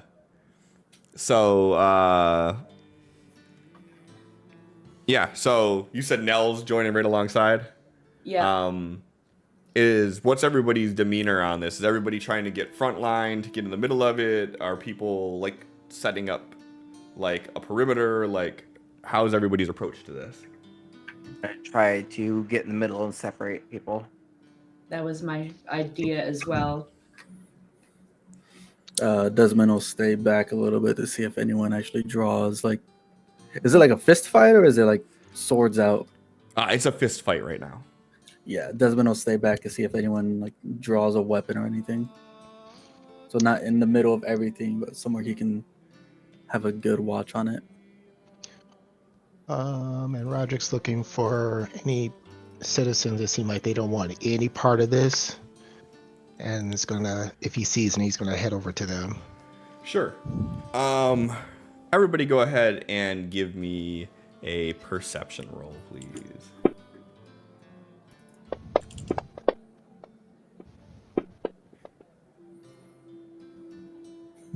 Wrong one. Hang on. Nature. What is the Oh no! looks like Oh, boy. Fantasy Grounds has chosen a new least favorite. It's not me anymore. I think now is a good time for me to let you all know that if you go to the upper right-hand corner under Tools, you can click on that die icon and change the color of your die. You know, if you feel like you need to switch yours out because they're bad luck or something. Right, give me that. Thank you. All right, so Desmond, you see there are definitely people that are uncomfortable with what's going on here. There's also the opposite of people that are just like looking like onlookers watching the fight break out. But there are people, and you do notice as you're approaching, you do notice them give you a look of recognition as they see your guild tabard.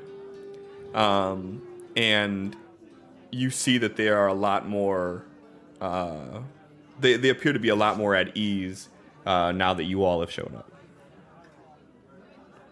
Okay. Yeah, he's just going to dismount his horse and just tell him like everything's all right. We're gonna take care of things. How about we move a little bit over this way in case things get out of hand?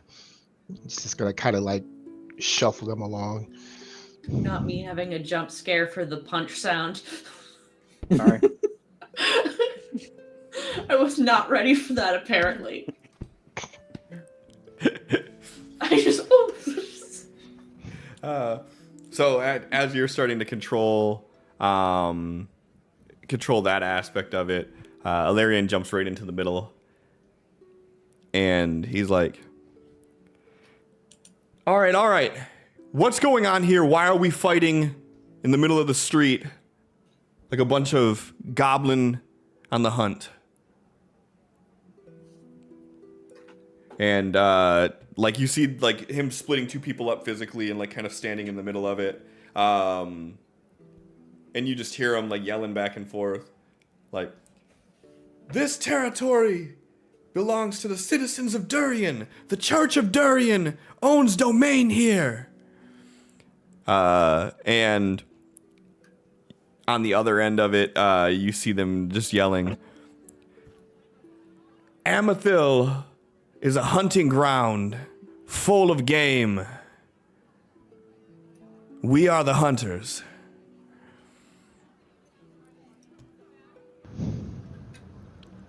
And Ilarian sort of like,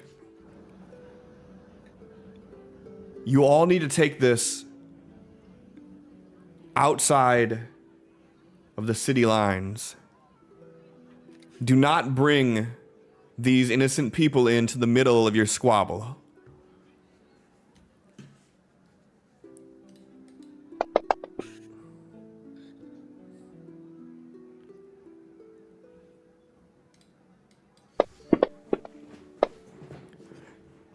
And they're, yeah, all right. And at this point, like, all 12 of you have established a perimeter of some sort, everybody doing their own to assist with this.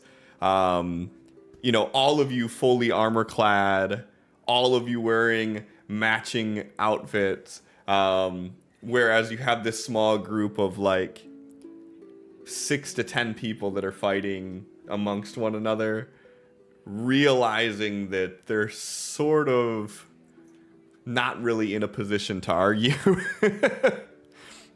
Look out, it's the cops! Basically. And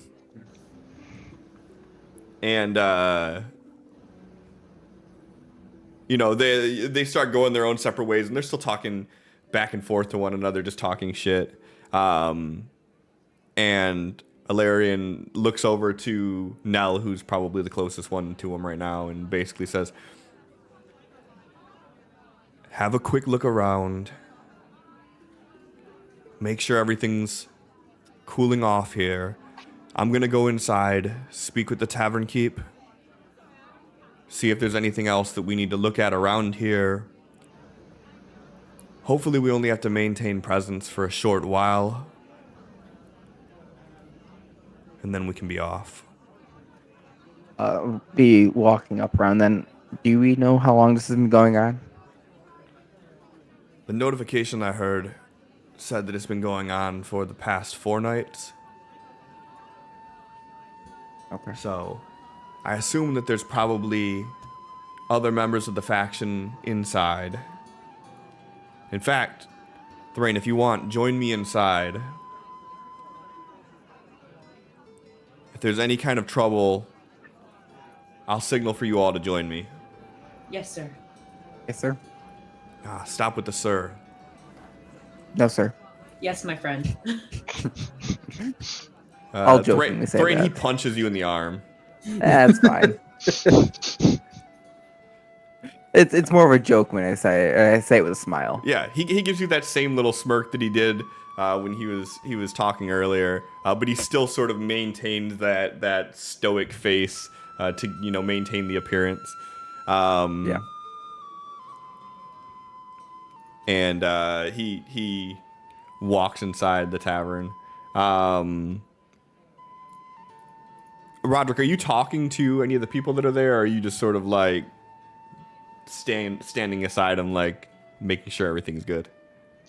Yeah, just kind of, after crowd control is kind of done and everyone seems to be out of the immediate harm's way, he's just kind of chit chat with them casually to, kind of make it seem like everything is fine and under control.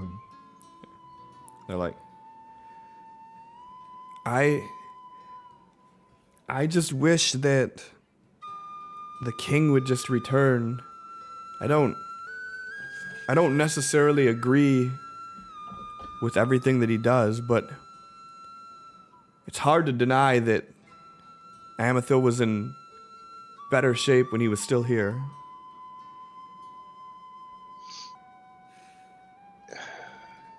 Yeah, well, maybe he will come back someday. I keep hearing tales that, he's just off uh, taking care of some business somewhere and he'll return. Never know. Give me a persuasion roll.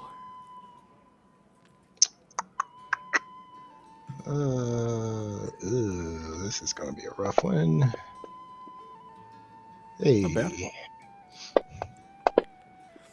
bad. And they sort of look up to you and they perch a little smile and they're like, you're probably right. It's just I would like it to be sooner rather than later. Because we know what to expect with Vardrak. We don't know what to expect with these people. Yeah. Well, as long as the Eclipsean Order's around, you don't have to worry about things getting out of hand. And we're not going anywhere. That's one of the few saving graces that we still have, is that we know that at least one decent group of people still left.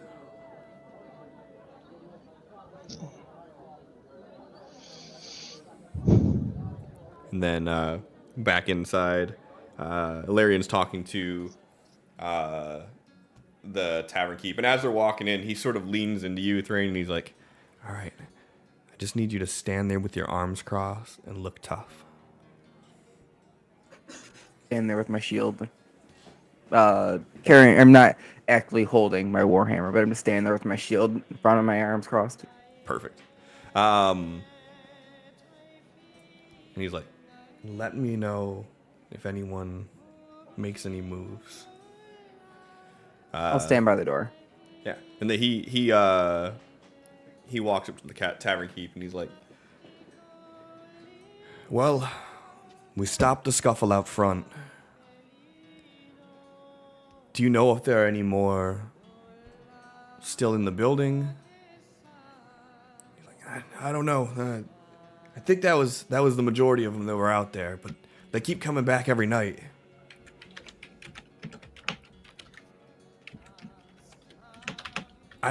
They're driving away business. I don't need this shit here. It's like, I understand. We will do everything that we can to stop from your people getting involved with this. But we also need you all to stand up for your own home.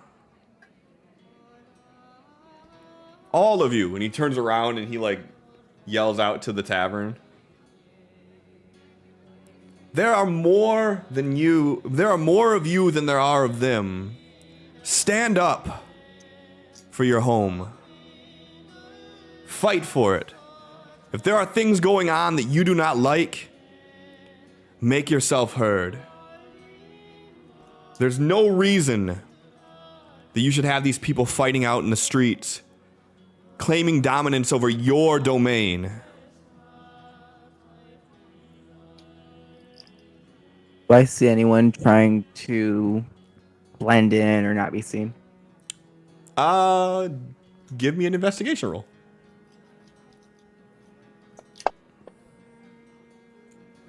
Nice.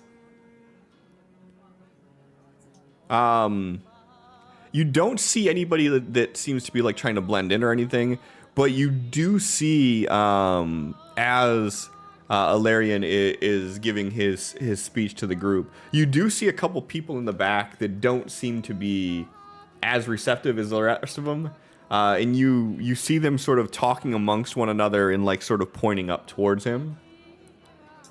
And as he's talking, you see one of them get up, and give me a perception roll real quick.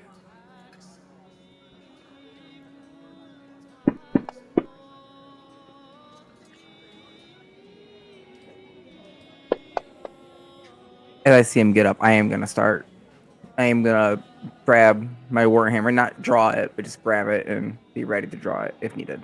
Okay. Yeah, so you see him get up and he starts walking towards Alarian. So Alarian is in the back of the tavern at like the bar, and he's sort of like turned around and he's like addressing this open tavern. And from his right is where this person is coming from. Did you say you stood by the door, right? Yes. So to your far left, he's coming from there, and you see him like he's walking very intently like towards Alarian. I'll whistle to try to get his attention. Sure. Yeah. I mean, he looks over at you. I'll nod towards him. Yeah. You and then you guide his eyes over, and then he sort of like, in the middle of him doing this speech, he just sort of gestures over towards this person. He goes, like this man right here, not afraid to stand up and make a move. And he just sort of like turns and looks at this guy with his arms out like this. And he goes, say your piece, friend. And this guy's like, the way I see it, you're the toughest one in here. How about we go outside and settle this like men? And he goes, have his spirit, but not his wit. And then, actually, let's see.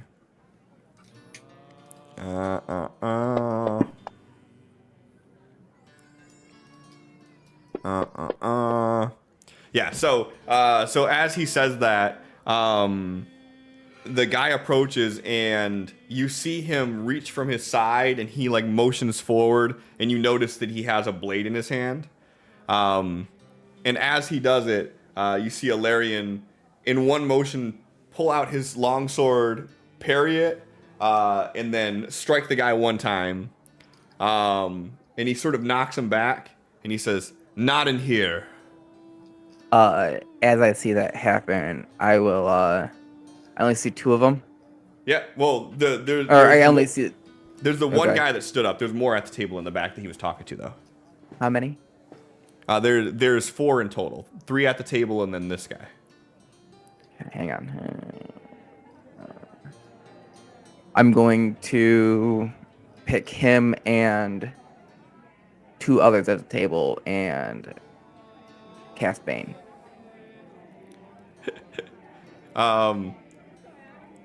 So, what does this look like as you're casting it?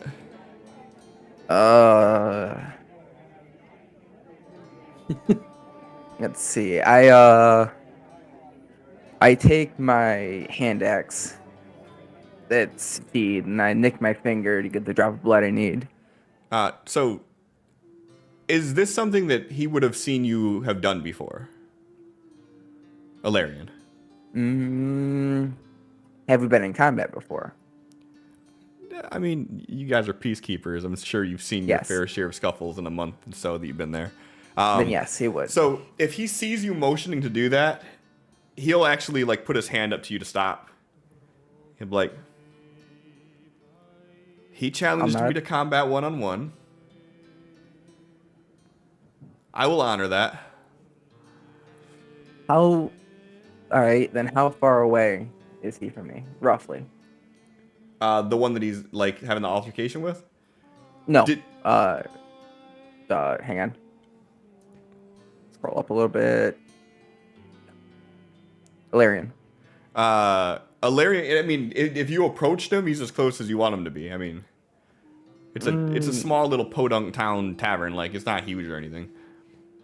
25 Okay. feet at most. Okay. Just watching for now. Yeah. I'll So nod he and knocks watch. the guy backwards, says not in here. He sees you doing that emotions, and he's like, no. He wants to challenge me in 1-on-1 combat. I will honor that. And he sort of like takes his blade and he just kind of taps it on the floor and he just motions towards the door. Okay. And as he does, the guy he sort of wipes his face, and he looks over at the table of his companions, and he goes, "All right," and he starts walking towards it. So at this point, you all that are still outside, you see the doors open up. You start seeing people filing out, and you're hearing more commotion. And you see this kind of gruff-looking half giant walking out the door, and he looks off, and he specifically looks at everybody who's wearing the tabards, and he's like, "I'm about to show you why the Eclipsian Order has no place here in Amethil." And as he says that, you start seeing like some of the other members like reaching for their weapon. And around this time, you see Ilarion step out, and he's like, "Everyone here, bear witness. My new friend here has challenged me in 1-on-1 combat. Does he speak for anyone else in this group?" And he's like, "Yeah, what say I do?" "Okay. Well, if you speak for them, here are my terms. If I best you in combat, you, your people, leave Bibin and never come back. If you best me in combat, you have my word that my family here, we will leave, and you can cause all the ruckus you want." And he's like, "Yeah, all right." So then he's like, he looks over at Nell, who's probably still the closest, and he's like, She's smiling ear to ear, always excited to watch Ilarion in battle. "Watch the door. Make sure none of his friends decide to join in." And he kind of looks over his shoulder at you, and he kind of nods, Thrain. As he passes me, but how long has passed since he's passed me by the door to where he's at now? Minute Roughly. 2 minutes. Okay, never mind then. It wouldn't have mattered. Desmond, what are you doing during this whole time? After they came out, No, sure. Like the whole thing. I guess at first he would be looking for any kind of injured individuals, like people from town that were injured that didn't have a part in this scuffle. Yeah, for the most part, luckily this time there really weren't many. There's a couple people that were like scared. Maybe they got caught in the middle of it, but no injuries really. Outside of the two active parties. He would still go and clean them up a little bit and reassure them and head him towards Roderick. All right. And then as you're tending to some of the wounded, you hear all this other commotion, and then you hear, Ilarian's monologue sort of rain out in the silence of the town.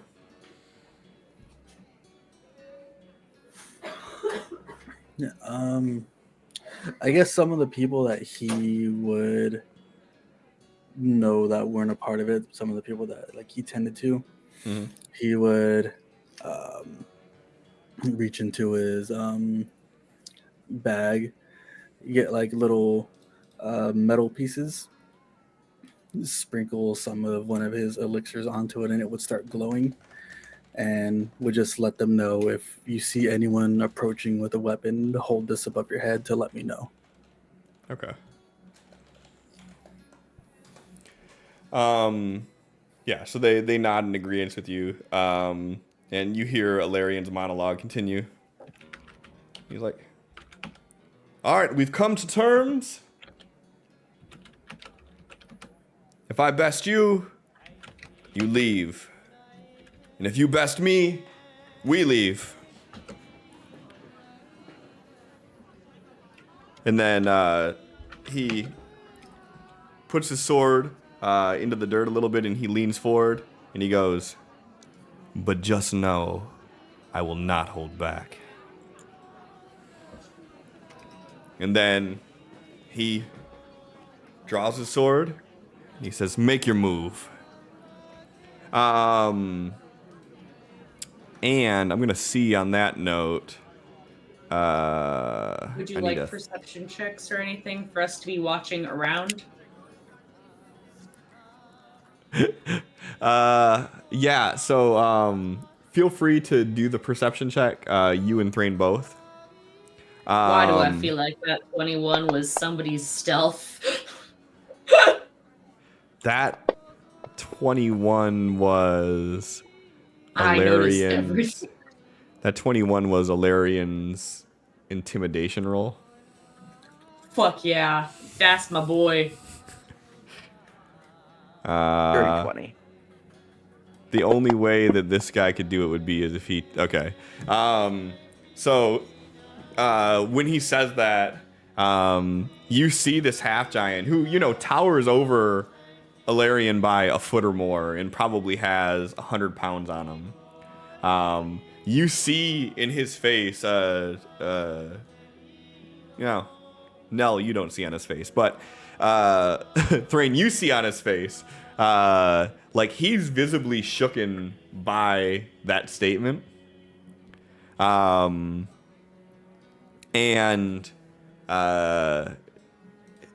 he goes, yeah, make your move. So you see this huge half giant just come running at him with this shiv in one hand, and he's like stabbing wildly, and you just see Ilarian just calmly parrying back, and you see him hit him with the pommel, sort of knock him back as he's holding his face, and Ilarian's like, see, you should have stayed seated. And he runs forward, and you see the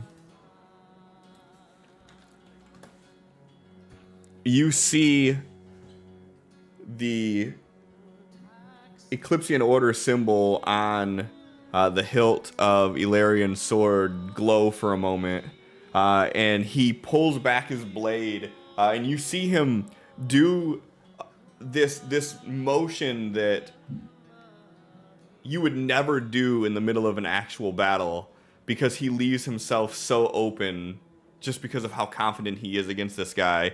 And he does this wide overhead swing, and as he does, you see his blade glow and cracks down on this guy, and you see all 7 foot of this half giant just collapse to the ground. And he puts his blade up to his throat and he says, "Do you yield?" And at this time, you see him looking around for any of his friends. And at this point, Thrain, you would have seen some of the men that were in the bar at the table at him come out, but they don't make any commotion. You see them just sort of blend in with the crowd. And this guy on the ground, he's like looking around and he's looking for his homies, his friends to help him out in this scenario, and they're just like, and in this defeated voice, you just hear him say, "I yield, I yield." And Larian's like, "Good. Then I expect with haste, you and the rest to leave town immediately.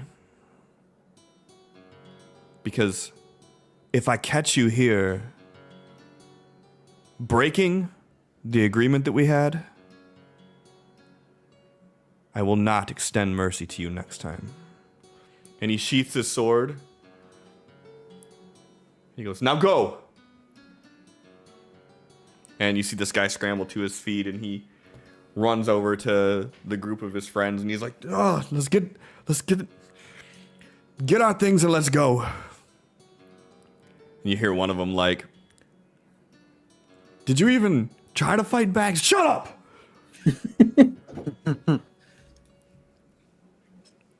And, there's a few people you hear that do like little claps, and he just sort of like puts his hand up to them. He goes, "This is nothing to celebrate over. I'm happy if they hold to their end of the bargain, but it should not be me fighting for your town. It should be you fighting for your town. Abled bodies, get weapons, learn how to use them, defend yourself. There are threats beyond your ability to perceive, the least of which are a group of thugs that should be holding an entire town captive.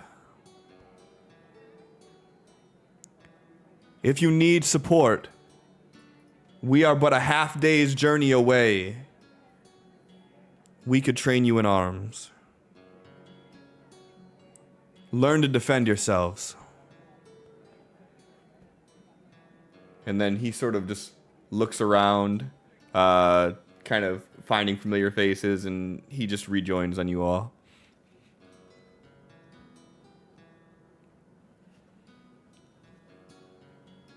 And then after he gets in and things start to dissipate a little bit, he's like, he goes over to Nell and he's like, "Not gonna lie, a little disappointed."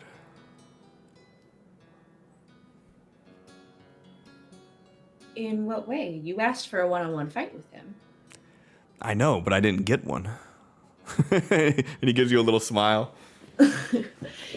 Well, I enjoyed it in any regards. It's always good to watch you put someone like that in their place. Well, he had it coming. This is the problem with the lawlessness that we have going on right now, is that we have people like this that are taking their ideals from the cause and they're displacing it in a way that misrepresents the whole. I know people from the adventurers. They're noble people, good people.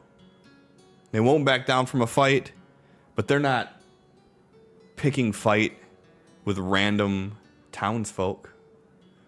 Where's the honor in that? Of course there's none. The people are, what make a kingdom. Other than that, it's just a castle. These people make me sick.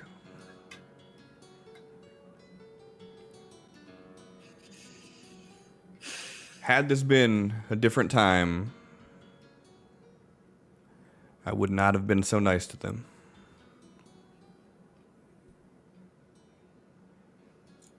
Well, then I suppose he should count his blessings. Count his days, too.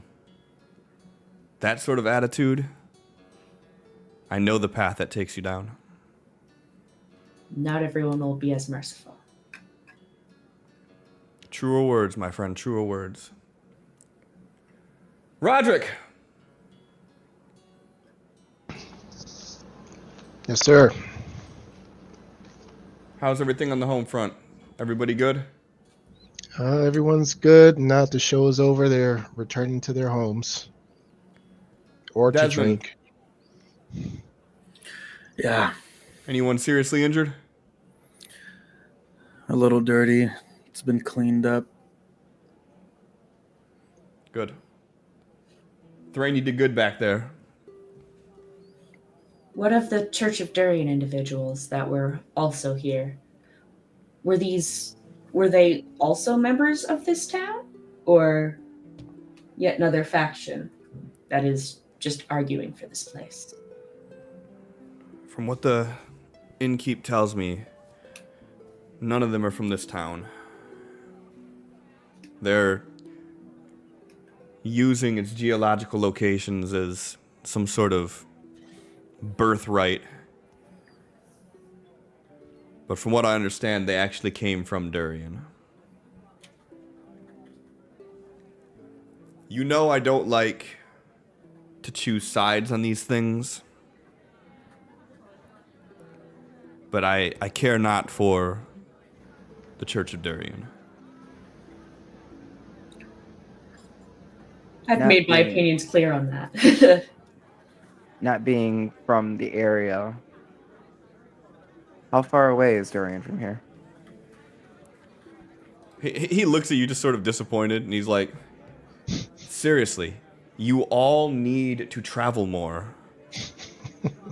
I traveled enough to get here. I traveled across this whole island, or what would you call Continent? it? Continent. Yeah. Continent. Yeah, I've traveled across the whole continent to get here. Well, you gotta Just go haven't slightly continued farther south. south. Yeah. Yeah, he chuckles. He was like, and you damn near made it. Durian's only maybe 4 days journey from here. 3 on a quick horse. And it's where I was raised. What's the She's a likelihood that beautiful they'll run city. into someone? What's that? What's the likelihood they'll run into someone opposing them or doing that ride? It depends. I mean, this area still has strong fealty to Vardrak, though there's enough propaganda spread around the walls of Durian that I think that they're quickly gaining favor. Would this have been something that Nell would notice as it is, her home? I mean, when's the last time you've been back there? Well, how long had you said that they had been in the Eclipsean Order? I mean, at minimum a month and a half. Maybe longer depending on what your background says to it, but at minimum Yeah, a month and a so half. a little over a month and a half is the last time that she was then you, there. yeah, you definitely would know that like the propaganda is strong there right now. Like, They're constantly trying to raise up that Vardrak wrongly has usurped the fallen queen, who was not someone, in my very brief experience of her rule, that was someone that should be followed, but I can't speak for what it truly was like living under, as I was only a child. Now, out of character, would that be? Hang on, it's going back. Where'd it go? Vakta is the wife of Vardrak. Okay. So no, that No, is not okay. the former queen. Okay.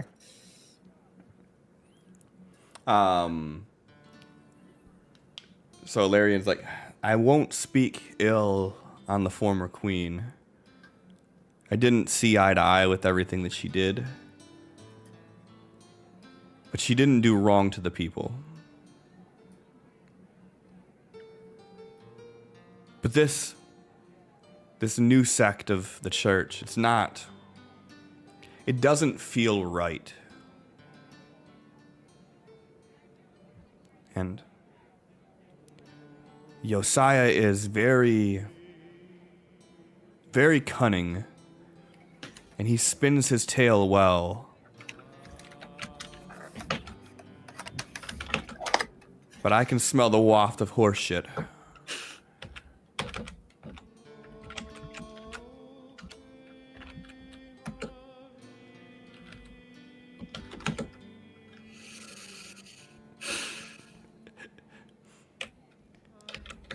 But from my understanding, they're not staying here.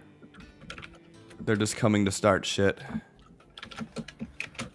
Hopefully this little escapade will show them that we're close enough to come if we need to on a whim. Everybody, take a few minutes. Have a peek around town. Make your presence be known. We'll meet back here in 15 minutes or so. And as long as nothing out of the ordinary stands out, I think we'll be safe to retire.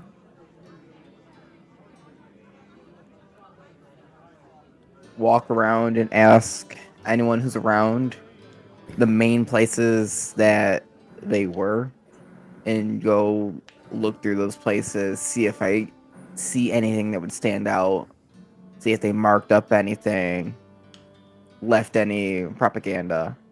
Sure. Sure. What's everyone else doing? Nell would gesture to Desmond to join them while they walked around, did a sort of a bit of patrol, knowing that Desmond tends to have a more keen eye than them.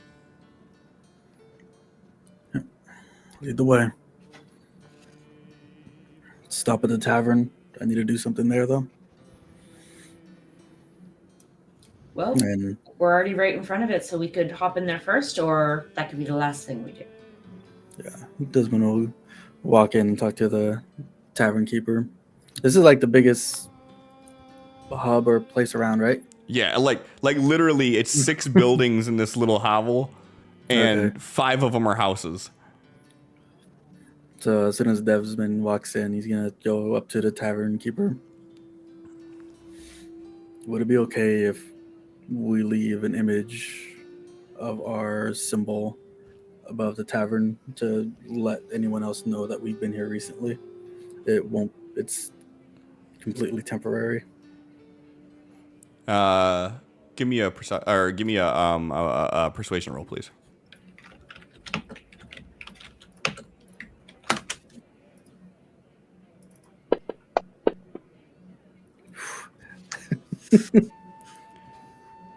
It might ward off any other riffraff.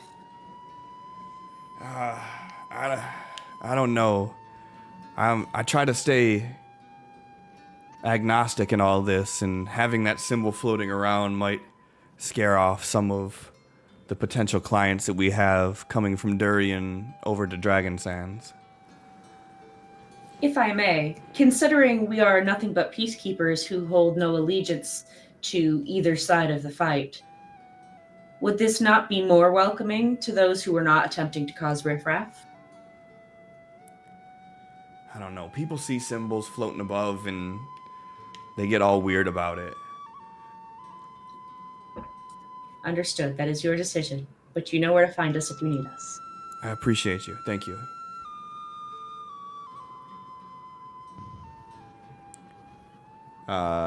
Thrain, go ahead and give me a investigation roll.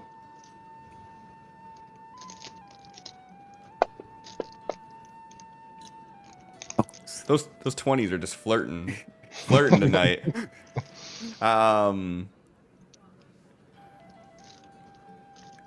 You notice that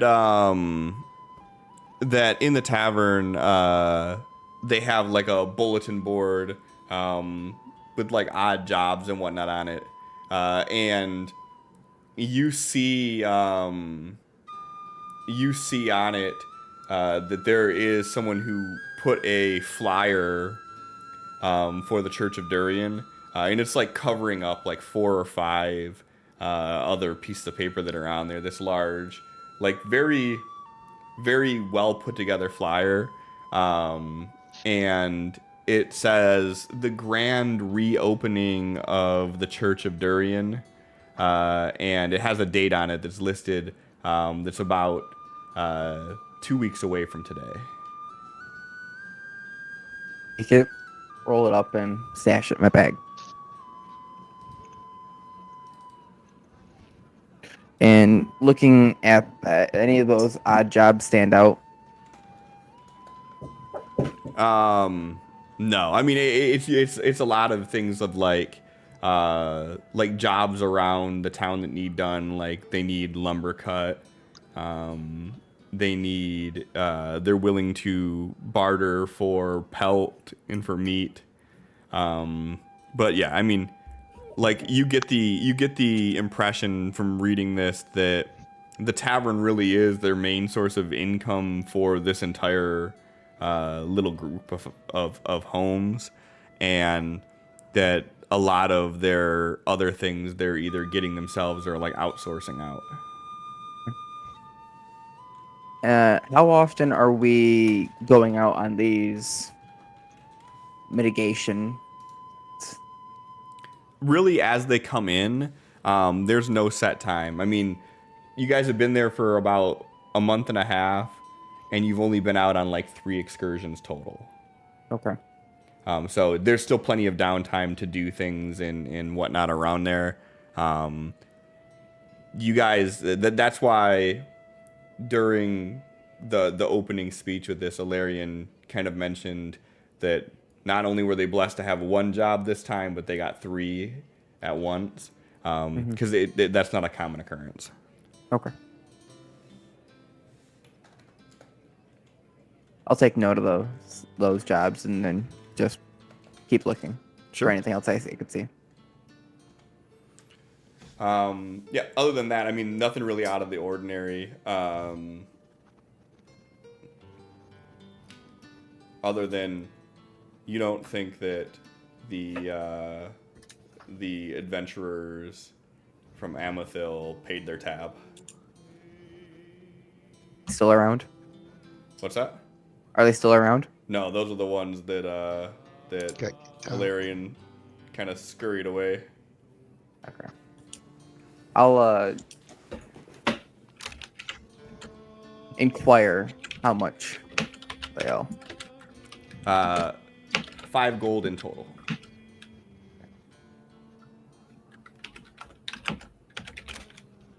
Yeah, where is it? This tab.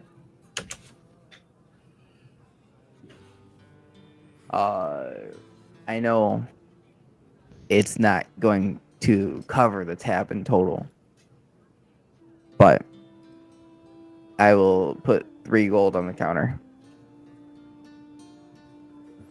The This should help. Barkeep takes it and he gives you a soft smile. He's like, I know you didn't have to do this, and I appreciate it. This should at least help us break even for that. So thank you. Yep. And I'll just nod and walk away.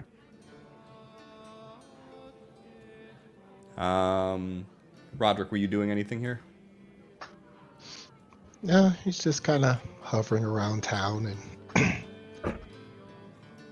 not really engaging in anything in particular, just kind of waiting for everybody to finish up. Okay. The rest of the Eclipsean Order, they're making their rounds as well, and like a lot of them are walking like in pairs, and they're being loud and like they really are making themselves known that they're there. Like they're not being shy about it. And around the time Desmond, Nell, and Thrain get out of the tavern, everybody else is starting to like circle back around from kind of walking laps. And Illyrian's like, all right, Anybody see anything, or are we off to the next adventure? I'll show him the flyer that I grabbed. This was covering quite a few jobs on the board.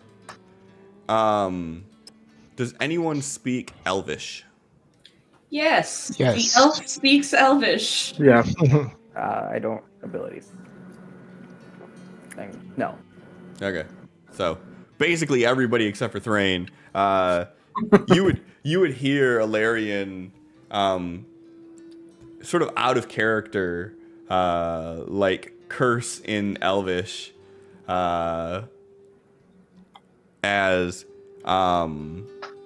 he calls the church Amethil, which basically in Elven it's like it's in Elvish it's a really bad word, but like the direct translation to it is like sick dog. Like it doesn't really mean anything in common like it would, but like Oh.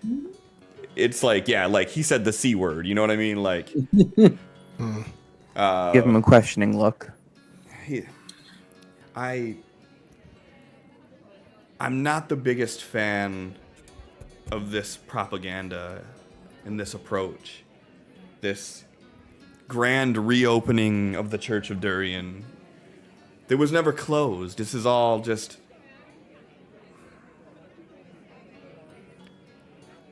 I have they were sworn my stuffed out. duties to not pick sides in this battle. And I'll leave it at that. So on a side note, the adventurers owe me money. Well, if we They didn't find pay their some, we can tab. if we find them, we can make them pay that.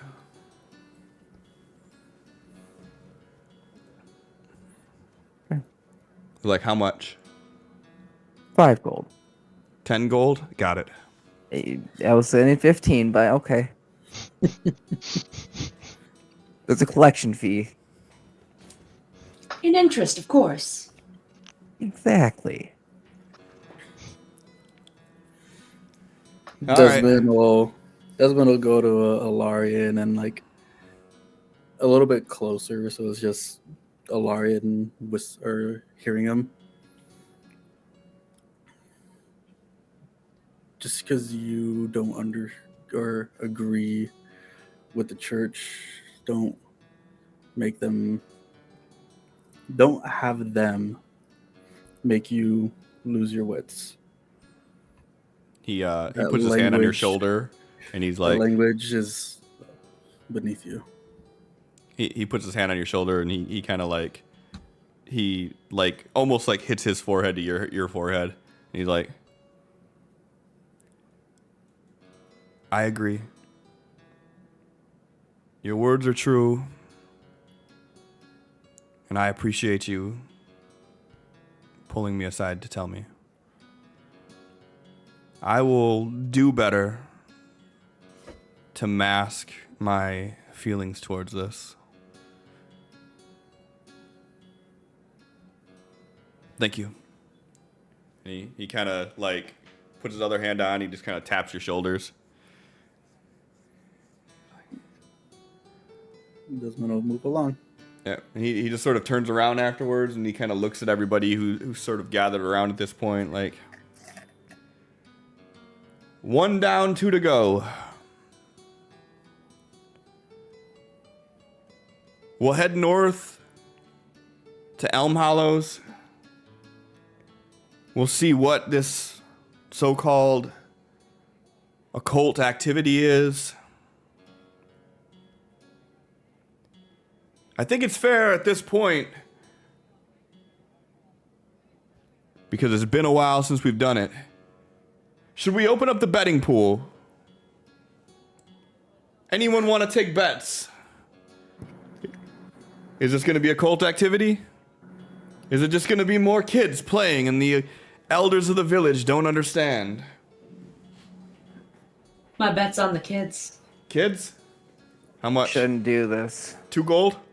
2 gold. 2 gold. I really shouldn't. Let's call it the kids. 2 gold. 2 gold on the kids. I'm broke. You don't have 2 gold? Though I have to buy more ammo. He turns around and he's like look, you see him like looking around for someone. And then he like stops and he's like, Lyria, are we not paying this man?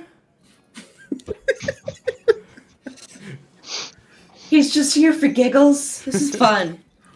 And you see her like she gets this like playful like look on her face, like she's so invested in the question. She's like, I can't help it if he's not good with managing his money. Man, she's right. You start hearing everybody laughing. He's like, all right, Roderick's out. Desmond, I don't take it you're gonna join us, are you? Just waves them off. He's like, all right, Caldric, what's it gonna be? Cult activity? Kids? He's like, what the hell? 10 gold on it being Fey. It's like, all right, 10 gold. And like they just start like increasing this betting pool as they start mounting on the horses. They start making their ride. He's like, all right, we're gonna ride out about 500 feet to the north until the town is just on the edge of our sight, and we're gonna camp out here. We still got a 2 days journey to get to Elm Hollow, but I want to stay close enough that if these ruffians come back to start something, that we can act quickly. If the same group comes back, we have given them their warnings, they have given us their word, and they have broken their word. And you know how we treat people who break their words. And he hops on. Break their legs! I'm sorry. I mean, is that in character? No, that was just me letting an intrusive thought win for a second. Okay. I mean, if you'd have said it in character, you probably would have had some people that would have joined in on you on that one. Damn it. We should have been. Yeah. So you guys ride out, 500 yards or so like that. Like I said, you got this little town just on the edge of your vision. And you find some brush and tree and make camp. And the camaraderie that you all seen earlier around the table, it comes back. And everybody's joking around, and like a couple of them are still like upping the ante on one another on what they think this is gonna be. And at some point, the betting pool is up to 65 gold. Dang. Of people just like bartering back and forth, like, oh, if it's that, then I'll raise you this, and despite everything going on, like it's maintained this sort of lighthearted feel with moving into this. Anybody plan on doing anything noteworthy during camp or in the early morning? Nope. I mean, they'd probably wake up to, like, since elves go into trance and not long rest and have the much shorter rest, probably just doing some training exercises, push-ups, swings of the blade. Okay. Desmond would take an excessively long time to set up his camp area. Nobody can see his flesh. No one must know his race. We can't know. He's gonna pop off that mask and like be a goblin somehow. Or be like, I'm gonna spoil it for you guys. He's Githyanki. Oh, ew. Jay. So gross. Like it's got like a universal like boo. He's like, that's why I don't take my mask off. Right. What's wrong with its nose? What nose? He's like, take it off, put it on, put it on.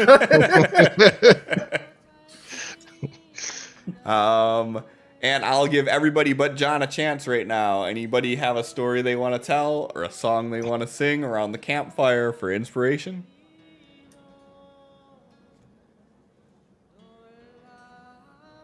Okay. So the night sort of continues the way it is, and the joking and merrymaking continues until everybody eventually ends up falling asleep. Soon as the sun starts lighting up the night, everybody's up, starting to get ready. You have I really need to learn these names. You have Throm, who has foraged like just this entire platter of edible berries and figs and things that he's foraged from around this area. And you guys start off your morning with a little breakfast, and the conversations still continue the way it is. And there was no word from any commotion out of Bibin that entire night. So you guys pack up and you start heading north towards Elm Hollows. And again, you got a 2-day journey ahead of you before you get there. Also, I just thought about this for stream's sake. I apologize. I could probably be showing you the world map instead of Truded at this point. So Truded's here, and this is Bibin, and everybody's headed up to Elm Hollow. And for reference, if you're following a path on the world map, each square is about a day's travel, give or take. So, just for scale, for anybody wondering, if you're Roughly on a horse, 3-day to Elm Hollow. yeah, in roughly. total it's about 3 days, a little bit less than 3 day. But given the distance that you rode, a little bit more than 2 is what I would say it would be. Okay. So yeah, so if you traveled from the cold north down, it took you a little while to get there. Yeah, especially because I followed the mountain line down all the way over to Orchard Shore, and then went to Sea Bluff, Sandskill, and then over to Truded. Like I traveled. Yeah, you had a little excursion, for sure. Yeah. All right, so yeah, so unless anybody has anything they want to interject with, nothing really of note happens during the travel. I mean, for the most part, this area is actually quite boring, all things considered. It's very, very similar sights the entire way. It's mostly flatland. In a lot of the area, you have heavy, thick woods to your right, rolling hills with a few trees dotted about to the left. Until you start getting closer towards Elm Hollows. And when you do, as the name, kind of alludes to, there's a lot of elm tree. So you start getting a lot of the, like, traditional, like, scary looking trees, like with the very sharp, finger-like branches to them. And you start getting to a lot of the areas where there's small ledges or cliffs to your left flank, and you're in like a gully with these sort of juts of earth around you as you're getting closer to it. And you guys are less than a half day's travel from Elm Hollows, and they're still joking back and forth, and Alarian sort of looking back. He's like, "All right, I think this is the last chance if you want in on that betting pool." I'm gonna put 3 on that. There's nothing wrong. She knew there was nothing wrong, and she just wants some help around the house. Not another one of those. And you hear from the back, Caldrick's like, "Those are the worst. They don't pay." And Celestia's like, "It's not all about the money, you big lug." He's like, "No, but it definitely helps." I'm tired of fixing tables. Hey, you're gonna offend Desmond talking like that. It's not my fault. I just don't care if it wobbles. Can't wobble. That's why they got called. It's like, I will give it to you. It was nice and level by the time we were done with it. I appreciate that. I seriously do too. Nothing pisses me off more than I'm in a restaurant trying to eat my food, and every time my arm touches the table, I'm like, and then and you have to deal with the person across from you also like touching it and having it lean their way. You're just like, At that point, I worked in service injury long enough. I pulled enough napkins. I stick them under her leg. It doesn't Napkins are wobble anymore by the coasters. time I leave. and then by the end of the night, when they're cleaning their section, they're cursing you as they rip them out from under there. If they rip If them they're out. good about it, yeah. Well, I mean, some of them just say, "You know what? It works." That's why you gotta dip it in the water and then fold it up and then get the bubble gum with it too. Make it really nice and solid. Adhere to it. That way they can't remove it. No thanks. Yeah, just pour some resin over it. It's fine. Everybody go ahead and give me a perception roll, please. No. Why not? Okay, I will. See, I told you just gotta change the dye color. It's my turn! Oh, wow. Oh, double. Oh! Oh! Hey-oh! I need one you more, know it? Adam. One more. Damn.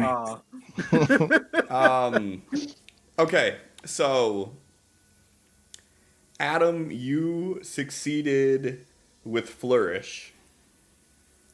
So I'm gonna give you a little bit more detail into this here. You're all riding, you're having a good time, having commotion, Hang on. and No? you- What was that? Oh, yeah, Are you even paying attention? We need some more. I what? was just about to pull out my leader. You can. That's fine. You pull out your leer. She's just so unbothered that she's gonna ride her horse while playing her instrument because she's just bored. That's oh yeah. Actually, I need another 20 from you, don't I? Mm-hmm. Do I? What? Yeah. Okay. That's You why I brought it up. failed.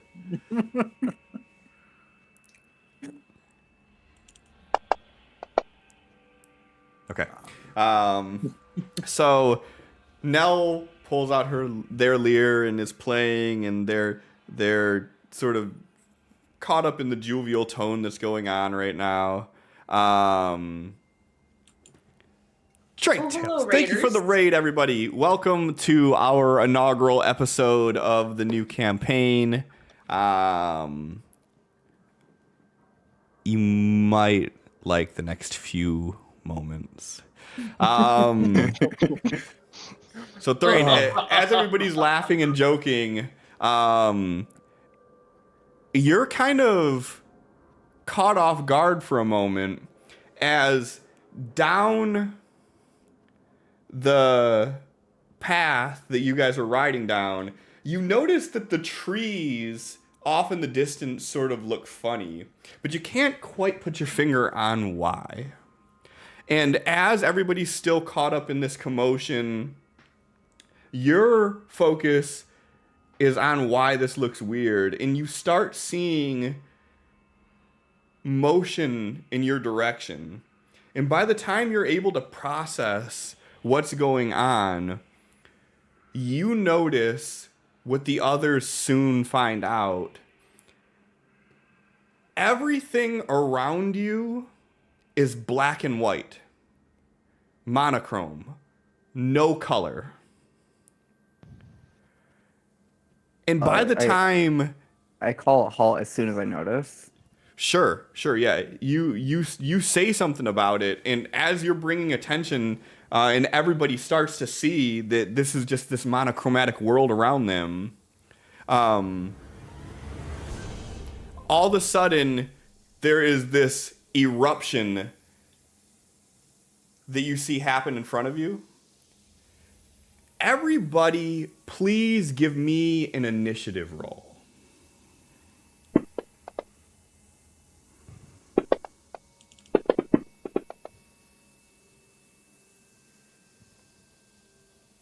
Combat tracker. You're not going to need the combat tracker right now. Because this initiative is not for combat. This is initiative for in which order you perceive the following events happening.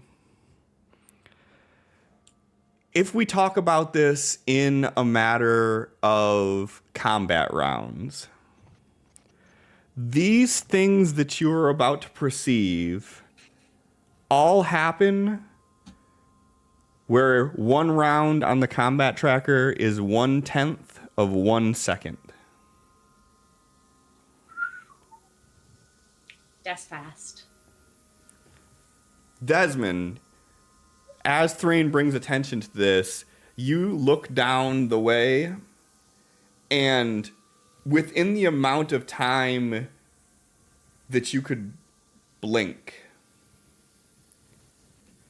you see this eruption that looks like fire, but all of the light and all of the color has been removed from it. Rip through the path that you guys are on and engulf you and your party. Roderick, you feel the singe of the hair on your arms before you even notice that there is flame there. Nell, one of the strings on your lyre breaks, and the tone of it goes boom as this burst knocks your hair back.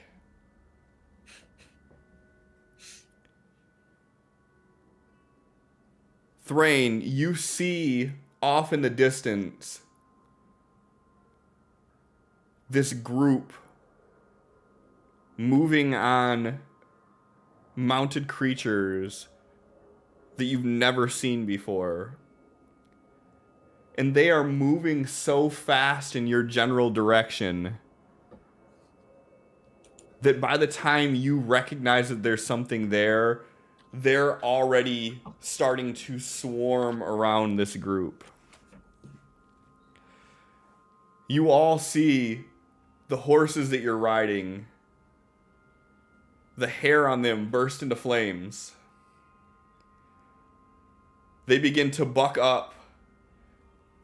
And in what feels like an eternity, you feel your body falling in slow motion down. Everybody, please give me a Constitution save.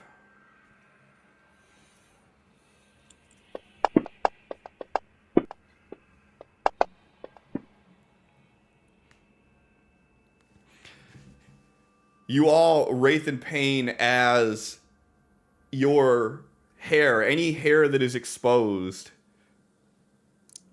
begins to ignite. Any skin that is exposed, you feel start to blister. And you see from the part of of beings in front of you, a single being move through the center, and you all see this woman, by all accounts, a beautiful woman, a frail looking woman who has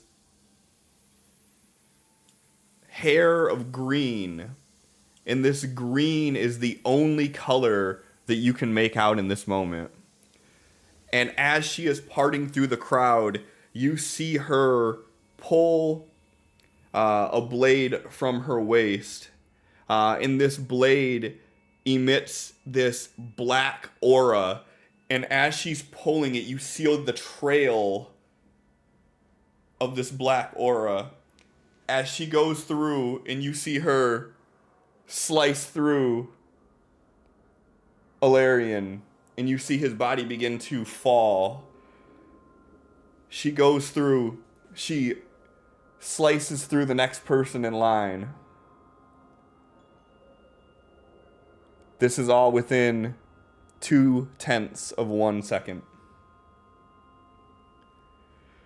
You see her continue through the line, hitting each and every member as she goes down, until she gets to, I believe, Nell, who was the furthest in the line. And as she gets to Nell, she looks, and you see in this 0.1 of 1 second instance her give you this smile as she pulls her blade and strikes the person next to you. She continues down the line until you see all of your compatriots airborne, falling in slow motion towards the ground. At this moment, everything picks up in real time, and you see this of flame shoot through this trail. By the time you all fully perceive what happened, you and all of your people are on the ground. Your horses are dead. Everybody, please give me a Constitution saving throw.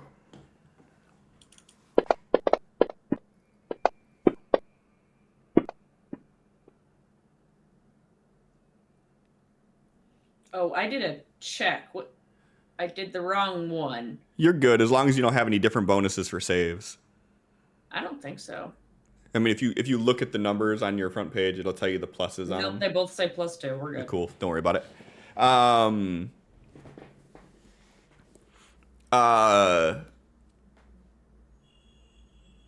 Desmond and Nell, you two are able to get back up to your feet. Roderick, you're trying to muster up the strength to do it, but you are in grave pain. Thrain, you can't move. The only thing you can find yourself able to move is your eyes.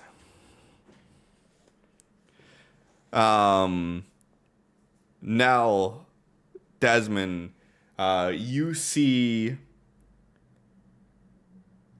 this group of beings on these mounts that you've never seen before continue moving down the path, and as they're moving, you see that flame sort of pushing in front of them, and as you look down the path that you just came, you can see the trees singed and set ablaze in different areas, but everything again is still monochromatic, black and white, with the exception of the green-haired woman who has stopped on her mount and spun around.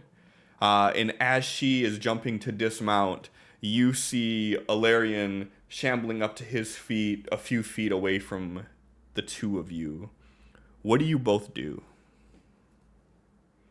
Immediate lay on hands on Alarian, because he's our best bet. Okay.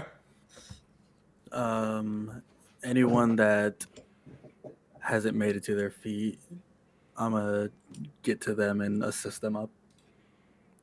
Okay. So give me a medicine roll. Me? No, sorry, Desmond. Oh, he got it. Hey. All right. So What's going on tonight?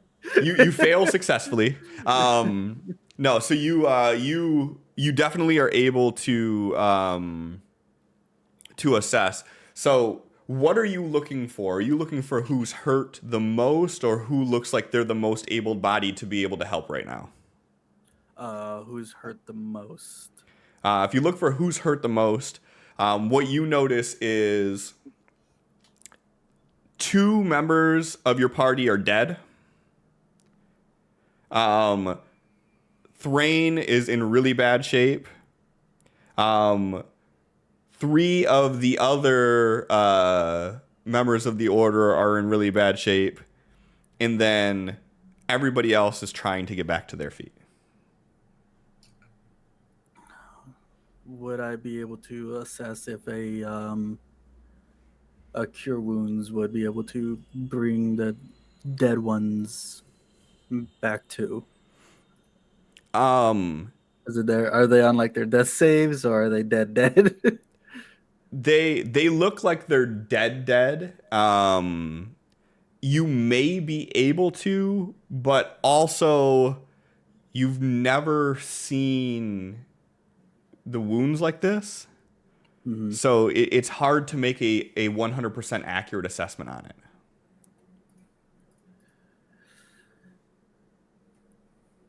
Yeah, I'd still go for the chance to not lose anyone. Sure.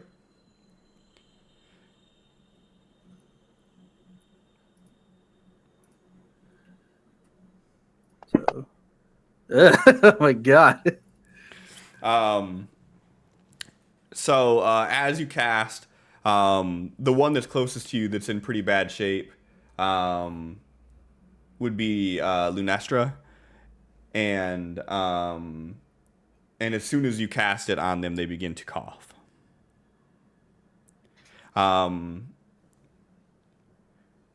Nell, you said you do lay on hands on Ilarian. Ilarian. As you do, he looks at you and he gives you a smile, and he pulls out his sword, and you see again the emblem on the front of it glow, and you see him take it with both hands, and he swings down, and you see his blade begin to shine, and as his blade shine, you see it sort of pushes away this monochromatic world for a moment as it blurs through, and he swings down with all his might at this woman with the green hair, and he connects with her, and as he does, you see her sort of parry back with the blade, and she's able to hold off his attack with her blade. And as the blades kind of collide, this emanating darkness from her blade hits the light coming off of his, and you see this sort of warble of energy in the middle. And you hear Ilarian yell out, "Fiend, I will send you back to where you came. I am on a mission from the gods." And in this voice that's piercing through all of your souls, you hear her say, "Tell them that you failed." And she impales her blade through his chest. And you hear him, "Everybody, please give me a wisdom saving throw."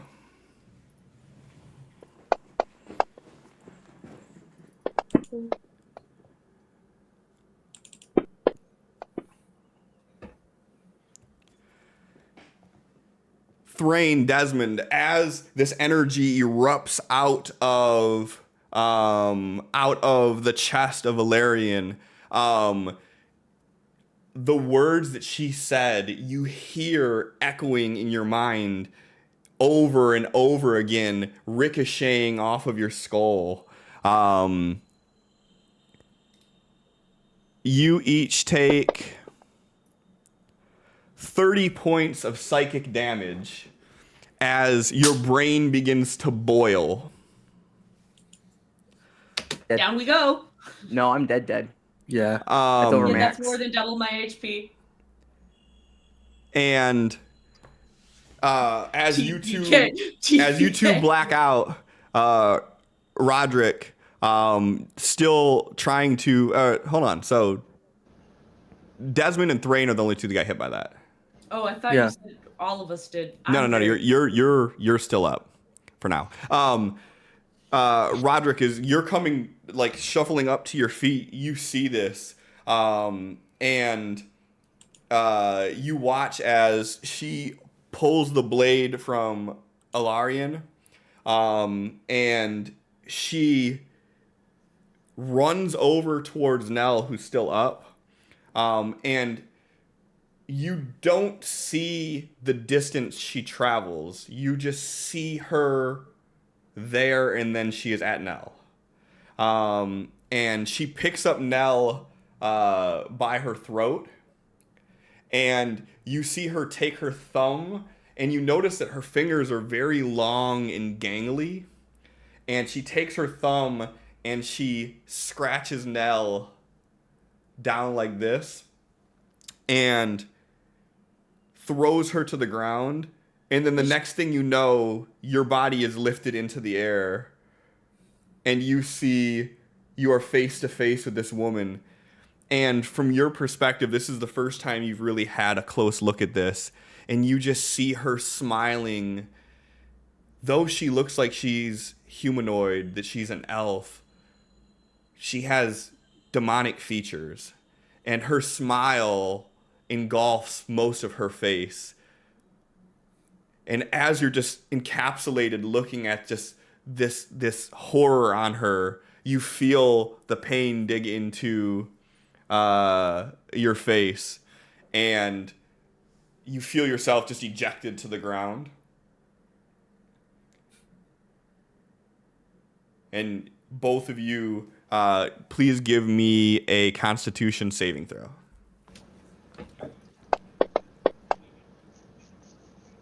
I don't even know who both of you is anymore. Is that me hitting the Sorry, ground? Nell for and Constitution? Roderick. Yeah, Nell and Okay. Roderick. I will be more specific. I apologize. There's too many U's. Um, I don't like not having bennies. I got used to them.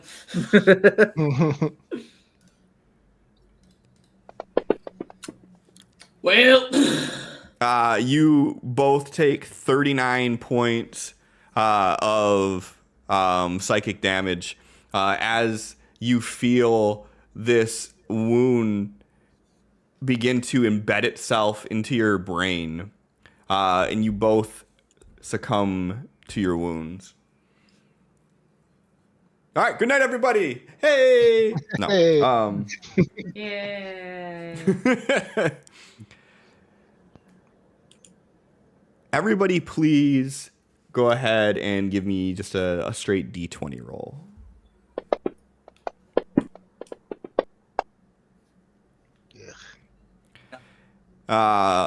We did good.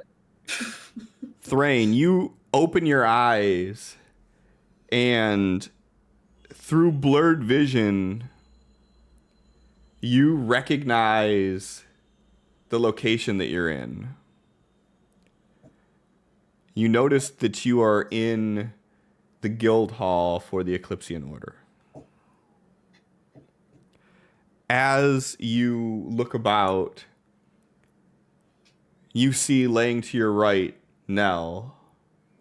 You see laying to your left, Desmond, and Roderick to the left of him. And you see on the other side of the room the image of Quillwise sort of moving about, and you notice that there are just piles of books on a desk near you all.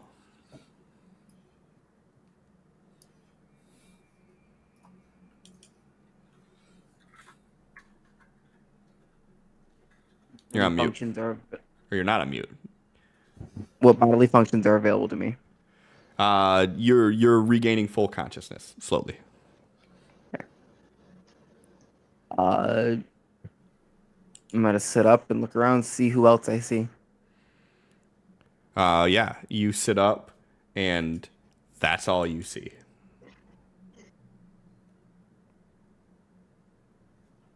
What happened? Are you asking that? Yes, in character.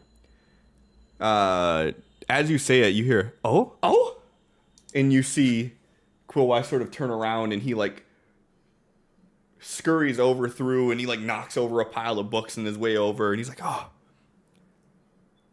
you're awake. Of course you're awake. You're awake. That means hopefully the others will too. You sound surprised.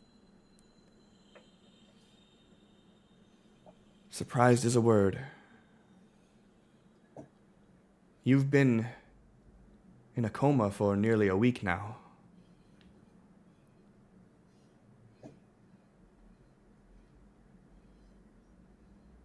The others, they weren't so lucky.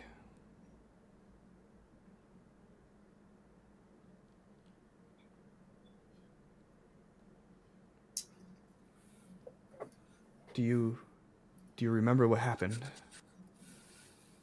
I remember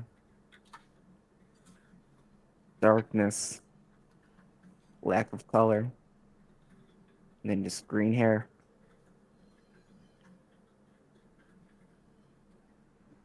It's fascinating.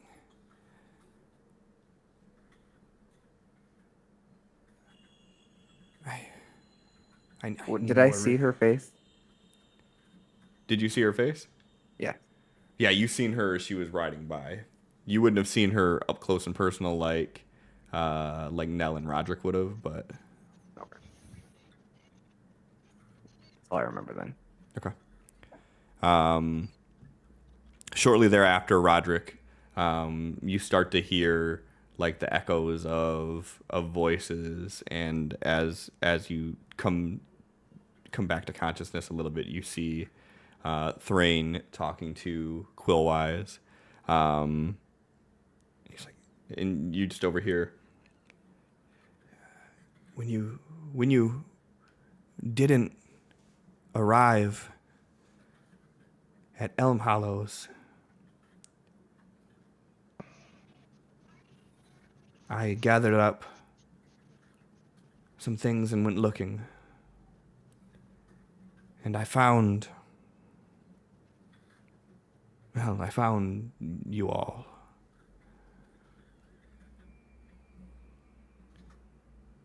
For whatever reason, whatever this was,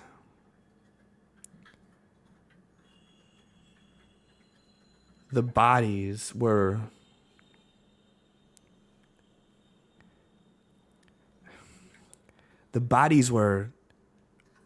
burnt husks. Except for the four of you.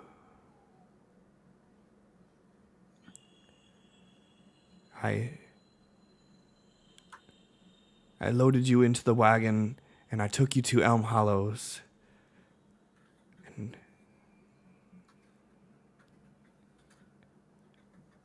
Elm Hollows is no more. What do you mean, no more?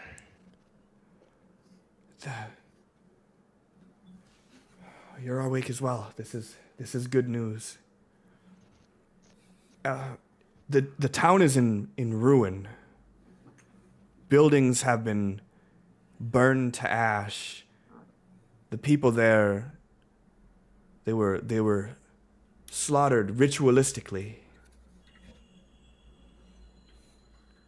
Whatever happened there I can be sure is a direct result of whatever happened to you all. And whatever this is, it's something we have not seen in some time here.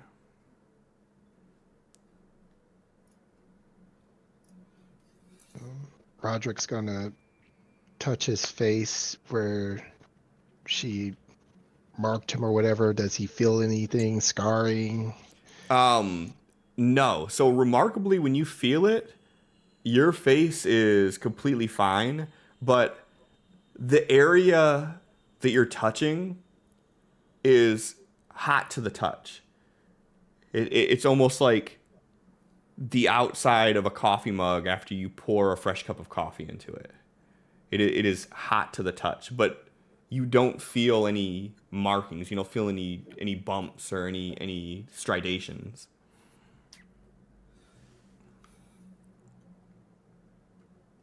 So we're all that made it. Yes.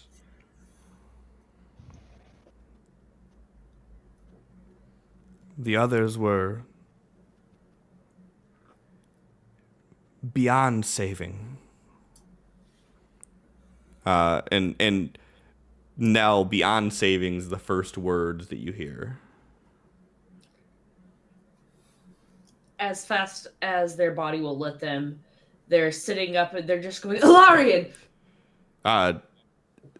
Quillwise, he runs over and he braces your head and he's like, don't move so quickly. You've been in a coma for almost a week now. Alarion did not make it. No. How? I don't know. What was she? Do we know? I don't know who she is. Some sort of demon made flesh. Looked as if they were an elf, but the mouth was all wrong and a bit too large. And the eyes, there was something off. And as you start saying this, he runs over to the table nearby and he grabs just a random piece of paper and a quill and he begins writing what you're saying. He's like, I'm not sure what this is that you describe. I know of a few creatures that bear resemblance to it, but none of them with this level of power. What do you know? She wasn't alone. There were riders behind her. I don't know what they were on. They weren't of this plane.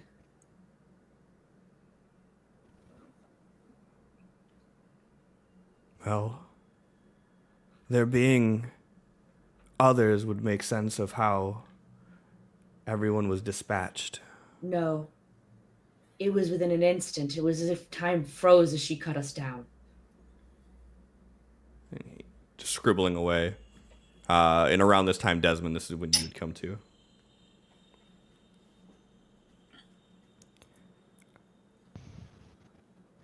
I can't explain any of this, but you all have my word that I will do everything I can to figure it out. This time, I would remember the explosion, the lack. I know to be explaining the explosion, the lack of light, but the burning that I felt. Yeah. This doesn't add up with anything that I've ever read about. And I can't explain why their bodies looked the way they looked. But the four of you were unharmed. Nell reaches up and touches her cheek and goes, Did she touch anybody else physically? Yeah, after you, she came and did the same to me. What of you two? Were you? I don't remember much. I don't think so. You touching Was your it- face. No, I'm feeling for my hair Oh, and beard. your beard's still there. My beard. The most dwarven thing to happen yet. And the long hair and the beard. I gotta make sure. Yeah, no, you're good there. Okay. Desmond, without saying a word, like his hand, he's still laying down. His hands, he just puts them up over his face, and like, is he completely like scorched?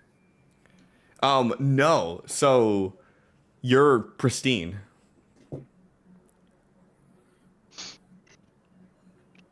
And if you like look over at everybody, sitting to, well, most people are to your right, but one to your left. You'll notice that they're all pristine as well. Then slowly sits up. Is there like a pitcher of water nearby?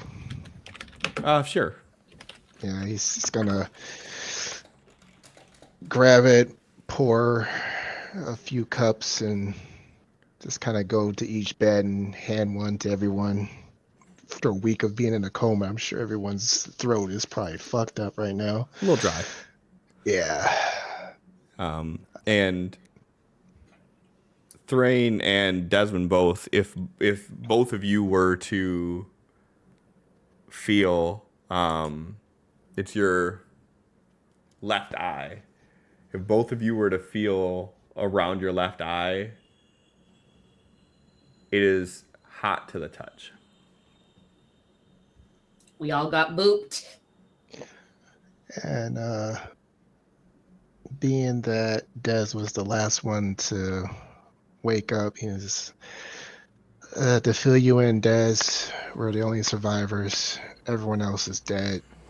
The Eclipsian order is done. But I would There's- not go that far.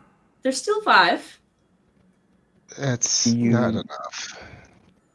We you started recover their out as bodies? 2, and we have built ourselves to where we are. And as far as I see this, we owe it to them to figure this out, and I owe it to you to figure this out. I appreciate the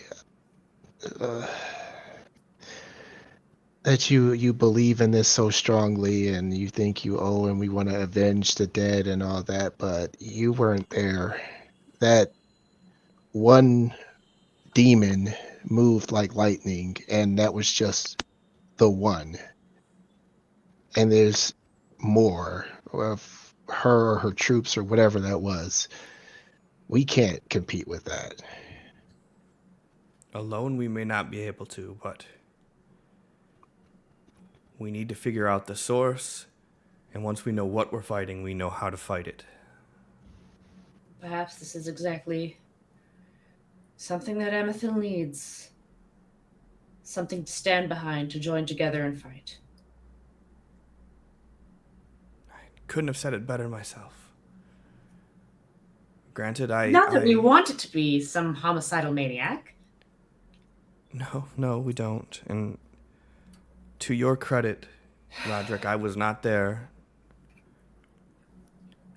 But we are stronger as 5 than we are as 4. And we are stronger as 4 than we are as 1. I need you all. And I think that you all are going to need me as well. Unless you know someone else who has a library full of books that could get to the bottom of this. And he kind of chuckles, like trying to break the tension. Speaking of, Desmond stands and starts walking to the library and like poking around in the books. Stand and start walking out the door. As I walk out, I call back. Did you recover their bodies, or no?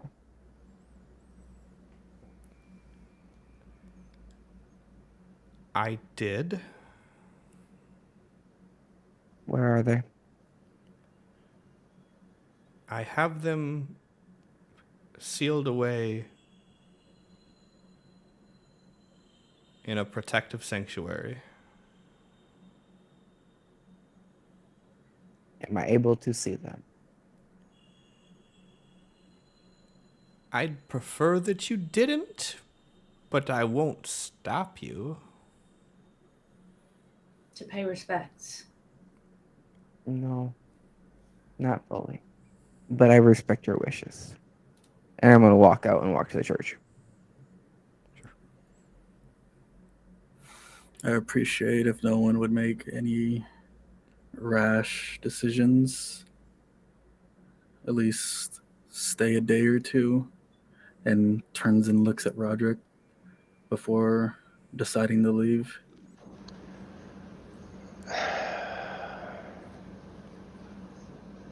I Like, have more information to go off of now. I can begin looking into this. Let's find out what we're up against. Spread word. Let others know of the danger.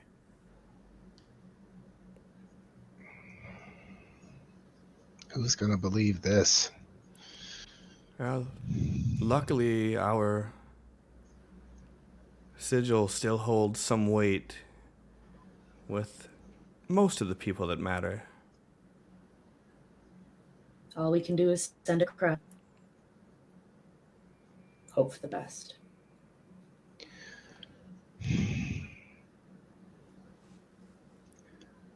First Roderick, thing that I want to find out is if you can identify what this was.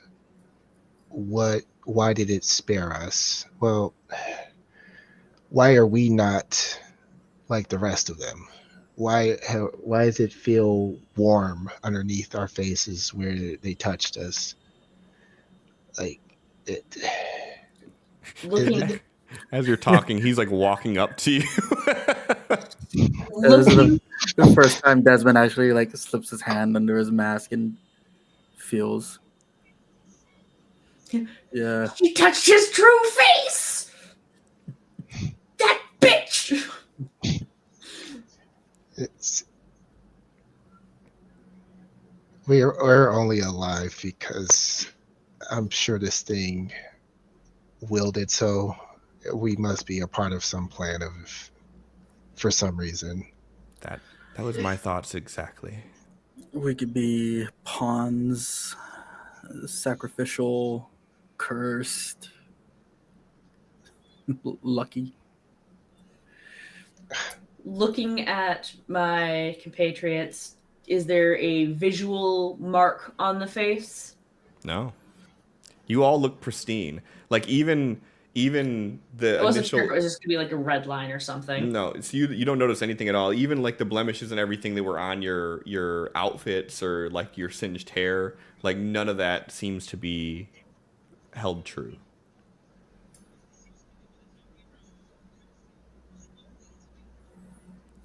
Um and uh and Quillwise he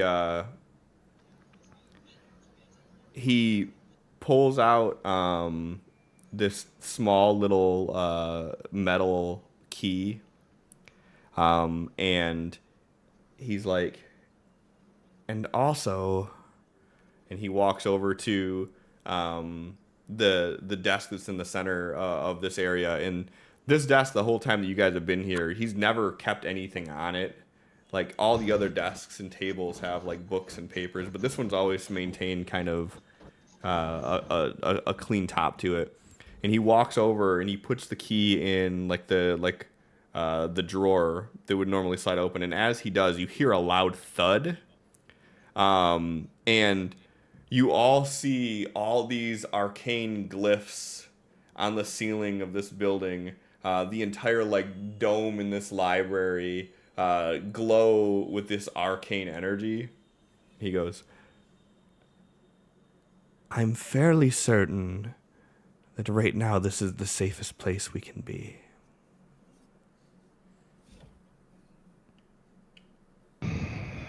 Thank you for protecting us. We are family. Even if not all of us are fully bought into that notion. And he sort of turns and looks over at Roderick and gives you a little smile. I will still That's protect you as if you were my kin. that's not it.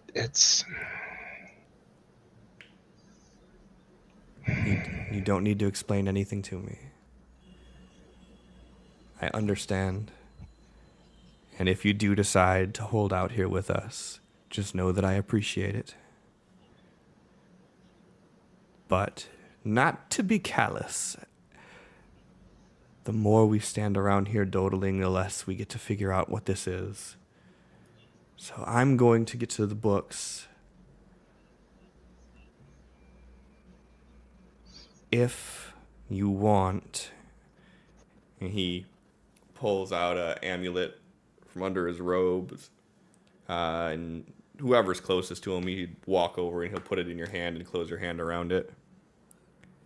He'll say, present this to the placard on the crypt in the graveyard if you want to pay your respects.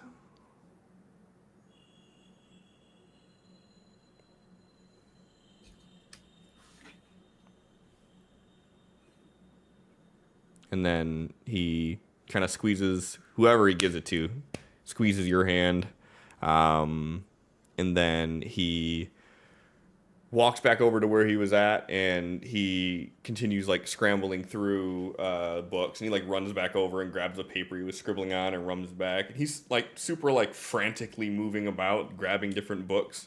Like it looks like it's complete chaos, but he's like grabbing things like he knows exactly where he's going. Nell, do you still have access to your magic?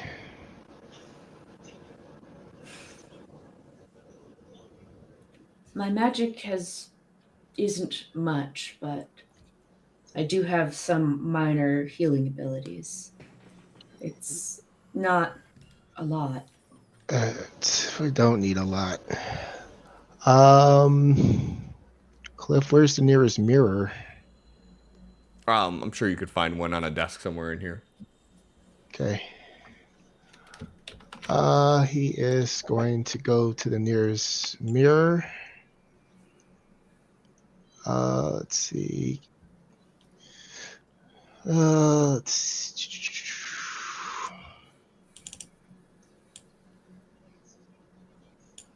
Screw it. I don't think he has anything shorter. Just gonna pull out one of his swords, and then he is like right underneath his. You said left eye. He's gonna take the pointy end of the sword and just like start digging in, like gritting his teeth, and start sliding it down, like tracing the same path that she touched him. Whoa, And whoa, what are you doing? I will not be a puppet, and I am not good with the books, so I'm just checking for myself. And he just kind of holds the cut open in the mirror to see if there's anything that he sees. Yeah, that's fun. That's fun. Give me an investigation roll or a arcana roll. I am equally shit at both. Cool. Oh.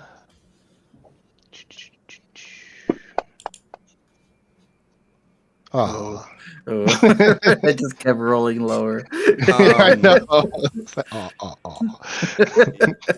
You see, all you see is like when you're first doing it, you feel a pain that shoots into the back of your head, and you kind of get that same feeling you got when you heard her voice echoing. And then the pain just picks back up. Like you're just feeling the pain from the cut on your face, and it sort of just takes over that thought. But looking inside, you don't see anything out of the ordinary. Okay. All right. So the like feeling in his head that lasted what, just a few seconds or so? Yeah, like the pain of you cutting your face open eventually outweighed that mental pain. He turns around, the nail, like blood just running down his face. He's like, "Well, I don't see anything, but She just Hold puts on. her hand on his cheek and like Hold runs on. her thumb down it. Okay. Desmond will like slam a book closed, put it back in. Let's do a thorough inspection. Starts walking outside. Walking outside? Mm-hmm. Roderick, come on.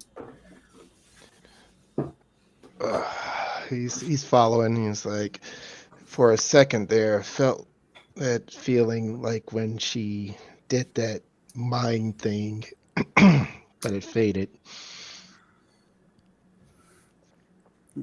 And he'll pull out his alchemy set and start mixing a little bit of vials, and he's going to ritual cast detect magic, getting outside the building, just get away from whatever barrier and stuff is on it at the moment. Sure. Makes sense. So you're going to So- spend the 10 minutes doing the ritual cast? Yeah. Which I'm assuming is like you just mixing shit. Yeah, mixing shit, occasionally looking, seeing if I can see anything, then going back to it. Sure. Yeah, so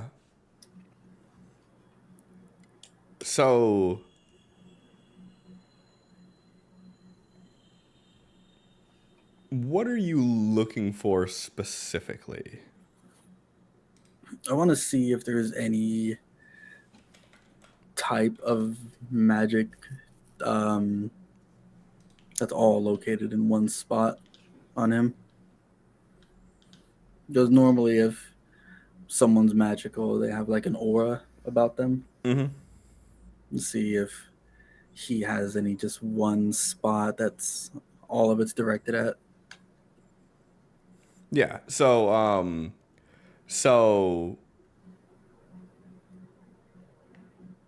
you do see um you do see an aura around Roderick. And furthermore, you see an aura around Nell too.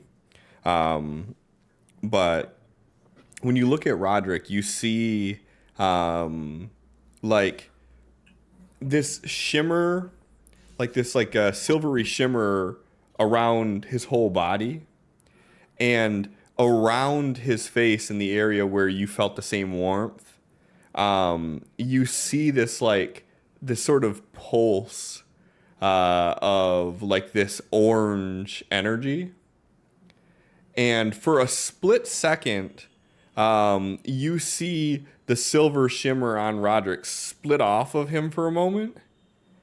And you see like an equal image of Roderick. And that image does not have any of the orange aura. And then you see it merge back together. And it just kind of has like a weird, like pulsating effect to itself. And Desmond is getting a little bit too close for comfort and like grabbing Roderick's chin and like moving his head left and right. And after that whole silver break off and comes back, he goes to Nell, then And when checks you if look at they have Nell looks like do a they have the orange. kaleidoscope. Yeah, so Nell looks like a kaleidoscope of different colors. Like Nell's aura almost is like liquid. Like you see like this pulse of color. Like it starts from their core, like around like their heart, and you see it pulsate out, and then it like washes over them, and then it flows off of them almost like water. And as it hits the ground and dissipates out, you see it fade away. But it's just this kaleidoscope of different colors. And then you still see that sort of like lava lamp orange flow of energy by their left eye. Nell takes a deep breath and focuses her divine sense to see if she can detect evil coming from anyone in the room. Just wondering if it could be felt from the mark. Yeah, so your divine sense, uh you on all your party members here, um you detect the aura of a fiend, but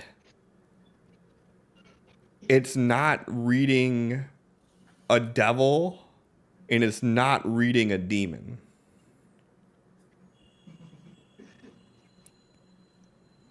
So we've been marked as fiend as far as an evil coming from us, as the god of justice is showing me. Desmond's gonna, for the rest of the detect magic, focus on Nell and see if they have that silver split that Roderick had, or if that was just specific to him. No, that was specifically like his aura was giving that off. Nell's aura is giving off that kaleidoscope of colors.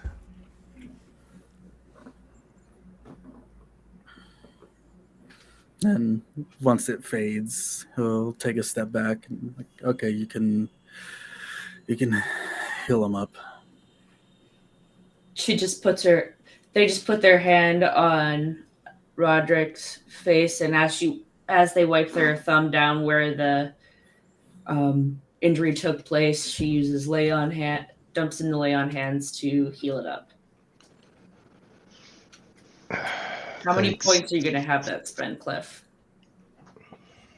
I mean, for a cut on the face, don't worry about it. Okay.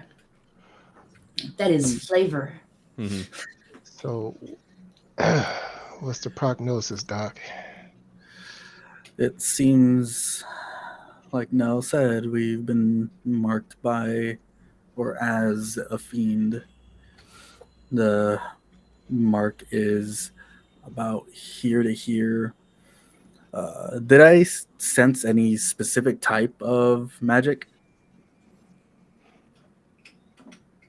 You would have, yeah. It would have been divination.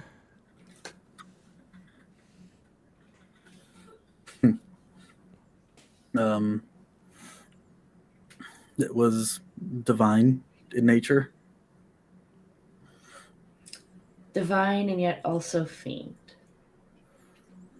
Also pulsing, not steady.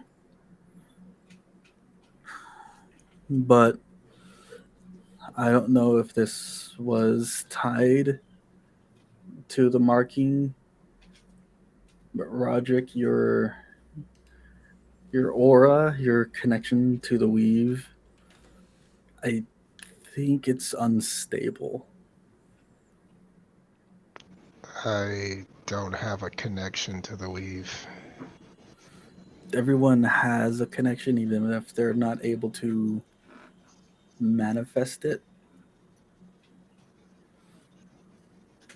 Okay, well, do you have a pill or something I can take in your bag, or how do you stabilize a weave destabilization or whatever? This is the first time I'm seeing it.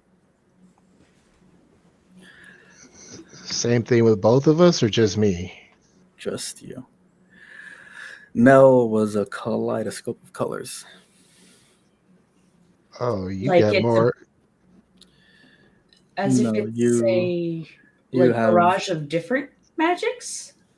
you have a you have access to your connection to the weed, Okay.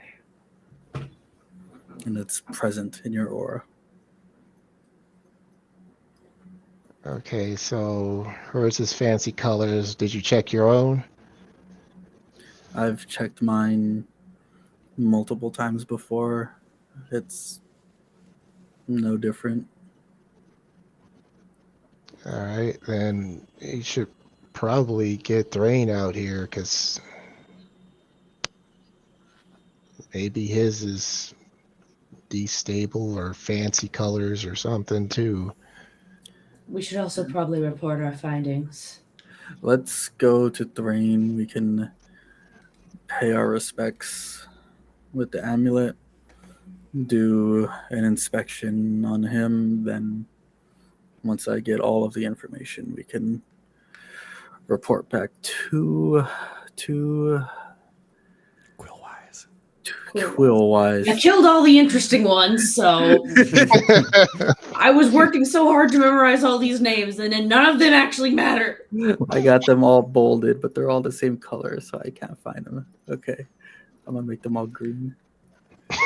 Megan, how do you think I feel? I had to actually plan out personalities and traits for all these people that I only intended on having in here for 3 hours. You broke my heart. Thank you. You always do. How dare you have such good characters and then just be like, and I killed them. Because the goodest ones are still alive.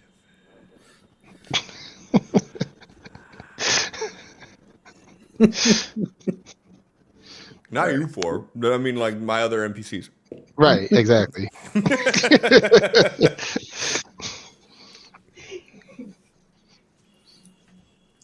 All right, let's go find Thrain. Yeah, so Thrain already said they were going to be at the church, so. And obviously, anybody who's been around the town knows that's where Thrain likes to Things out. meander. Uh, Yeah. if you walk in, you'll see him in the middle of a prayer. And after another minute, he finishes it. During Go your ahead. prayer, Desmond will set up his ritual behind you. Well, I mean, so Detect Magic lasts 10 minutes. Mhm. I don't assume that it ended Slut. already. Yeah, okay. Unless you wanted to. If you wanted to end and redo it, that's fine too. Behind him, clinking bottles and shit. While in the church, Nell will also bow their head and be giving quiet prayers to, what was his name, Dorian? Who? Oh, another raid. Hello. Who you giving prayers to? 20 sides to every Hello. story. It's been a long time since I've seen you guys. How's everything going? How was tonight's game? What? What the fuck is that? Why did their message immediately? Because it got timed out by a bot that I had on when I did a kick stream. It's like, please don't send so many emoticons. Please don't send any more. I apologize for that. I will disable that bot here shortly. I don't know why the fuck We're gonna raise somebody else. How dare you be excited about raiding us? Go sit Yeah, down. how dare you send so many emoticons and be happy to be here, you bastards. Hooray! The boss like shut your ass. Oh, But yes, Nell is praying to Doriel, the god of justice.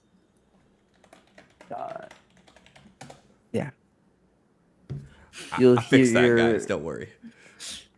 anyone speak Dwarvish? Nope. Your prayer is just for you. Okay. Yep. And then, like I said, after a minute, he'll finish up. Do you make any sounds when you enter? or do I just Just have to discover quiet, you? quiet, just existing sounds. Since you're up doing your prayer thing, Mel would have walked up and beside you to also be praying, but they just are. Their prayers are more of a mumble under their breath. Desmond's got the Quiet mortal and speaking. pestle out. Okay. Gloop, gloop, It's gloop, more of, gloop, gloop. do I hear you guys, or do I Gloop, just gloop. turn around and I'm shocked to see you? You would hear. I'm Okay. pretty sure you would hear. I don't think Okay. they're stealthy, man. You're good. Yeah, No. I would get up, Depends on how enthralled he is in his prayer. and wouldn't disturb you as I stood up, and then nodded thanks, and then walked over. Desmond will take like a step in front of you, hands on both your shoulders, then onto your cheeks and moving your head around. No Yeah, you words, haven't said just anything. molestation. He pulls back a second. Do you still have detect magic up? Yeah. Okay. So I on Thrain, Yeah. you would see almost like Thrain's aura is almost like a wisp of smoke, but it's like a purple cloud of smoke. Then when he moves his head to the right, you see that same pulsing orange on the left. Yeah. And it's less of a pulse and more of like a lava lamp is like the best way I can put it. Oh. Like you see it like almost undulating. That's a lot more disturbing. Okay, so just after moving your head back and forth, hands on your shoulders again, and without a word, just kind of staring at you for a solid minute to see if your aura tries to break away from you, the same as it did to Roderick. Nope. Can I help you? I'm inspecting your aura.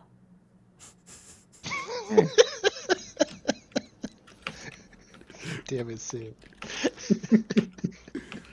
It's pretty in pink. Purple. you got a pretty aura. Just picture you doing like the doctor shit, like, all right, put your arms straight out, palms up, push against my hands, don't let me push yours down. Oh,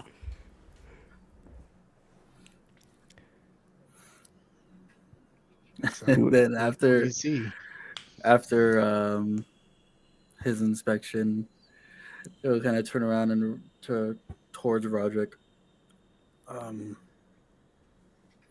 Not the same as yours, not the same as Nell's, but stable. So you two are stable, and it's. I'm bad. She's probably fine because weave magic stuff.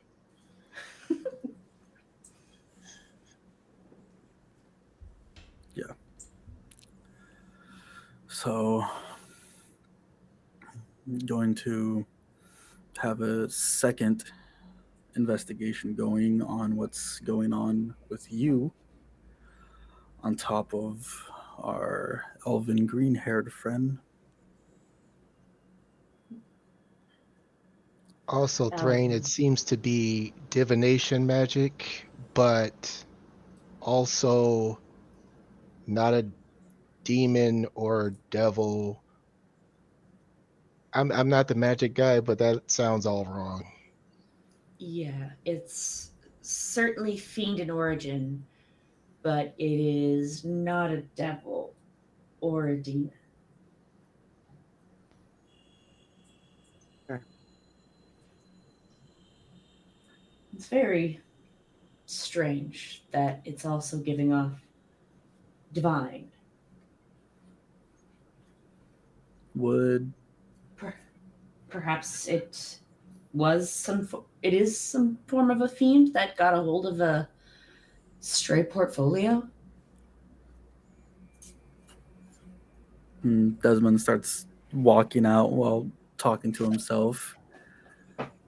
What kind of magic would a fallen patron give off? Then he's out the door. Not patron?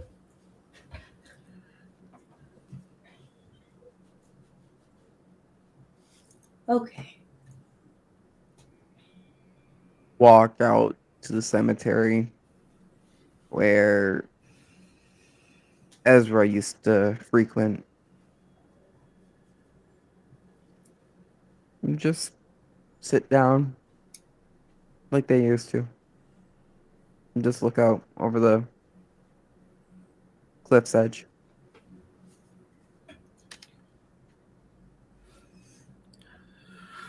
I'm gonna try to make it to the bodies while the detect magic is still up too.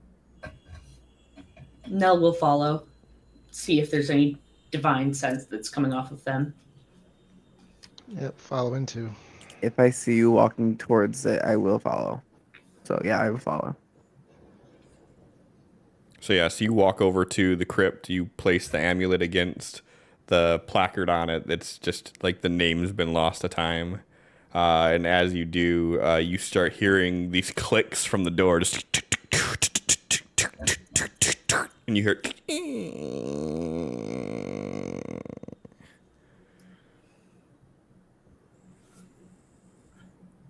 It's a pretty elaborate lock for a crypt, isn't it? There's probably more to it than just that. Yeah, can't be distracted though. And Desmond keeps going. And as you walk in, you see like it looks like a crypt for all of about 15 feet. And then you see that there is this staircase that just spirals down. And as you follow the staircase down, you see it opens up into this cavern. And from the base of the stairs, you can see that there are like these stone, like stone tables. And on top of them, you see the bodies of the remainder of the Eclipsean Order. And all of the bodies are just shriveled, and they have like a look of horror on their faces that you can make out. But they look like they've been, like all the moisture has been taken out of their bodies. They're just like human beef jerky. And around them and where these stone like altars are, you see the sheen of this glowing dome of arcane energy. Nell, Roderick, Thrain, you would see like a faint sort of shimmer, like an iridescent shimmer every now and again of where this dome is at. Desmond, before your detect magic fades, you would see like this full arcane shield with like this moving grid-like pattern that's encapsulating the bodies.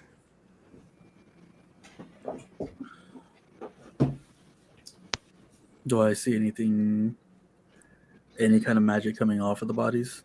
Or are they just like husks now? Give me an Arcana roll.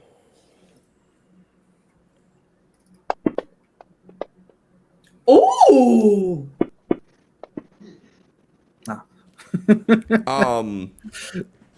So you could tell right away, magic is not penetrating this barrier. Magic is not going in. Magic is not coming out.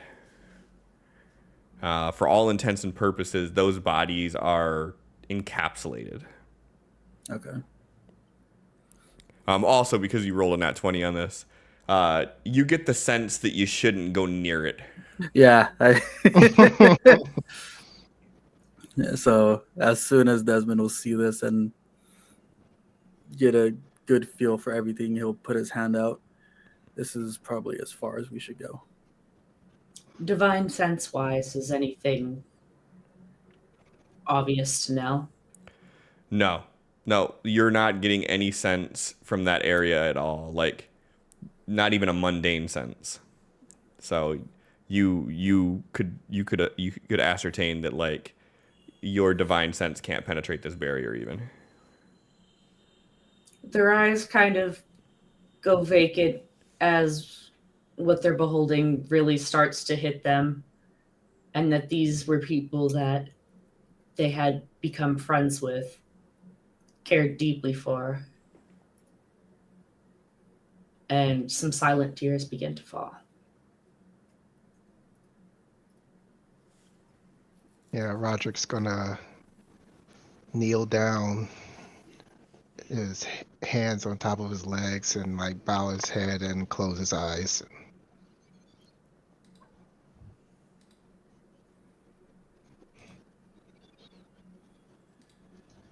Brain's just gonna kneel down again, start praying.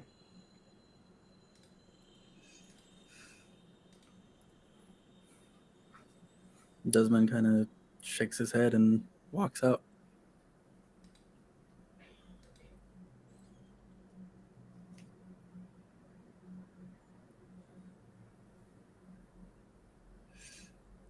And by the time you guys exit out of the crypt, you see that it's already like sunset. And you know, for the first time, it really sets in like how much life they injected into the surroundings here. As you like make your way back to the guild hall and you go into just the quiet page turnings of Quillwise, like the nakedness of their absence really starts to set in. Yeah, Roderick will grab some food, and he's sitting in the same spot that he was sitting uh, over a week ago, as if sitting next to Serafina, and he's just quietly eating.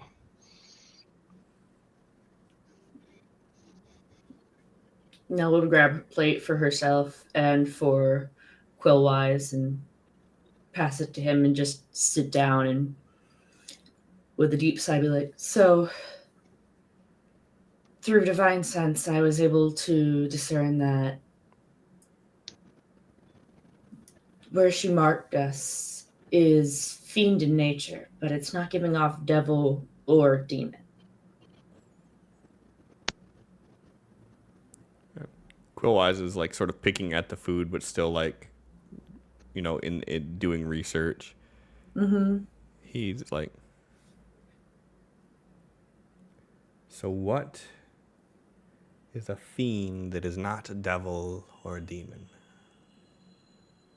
And what is a fiend who's casting divine magic, which is what Desmond was able to pick up. A fiend that is not a fiend.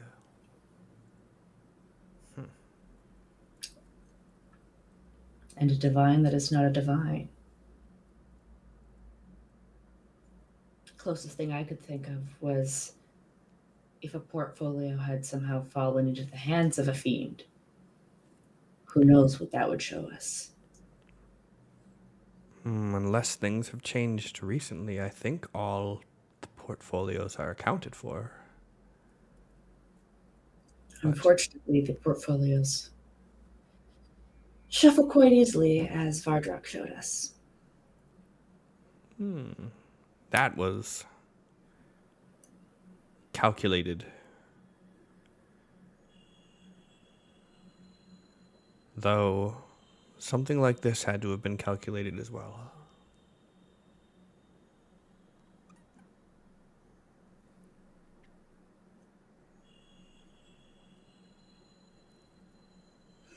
And then you guys just sit there in just this almost painstaking silence of the likes you've honestly never had in this building.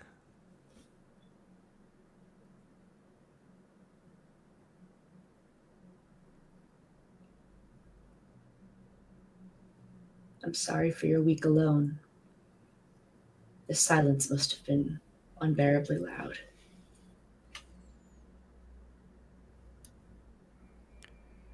I used to complain all the time to Ilarion and tell him, keep the noise down, stop being so rowdy.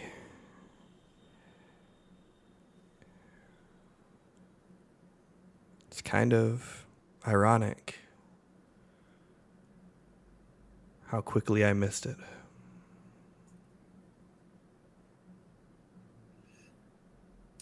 Nell gives a half smile and just shakes their head before saying, he's easy to miss. He was quite the man. Good in every sense of the word. Agreed.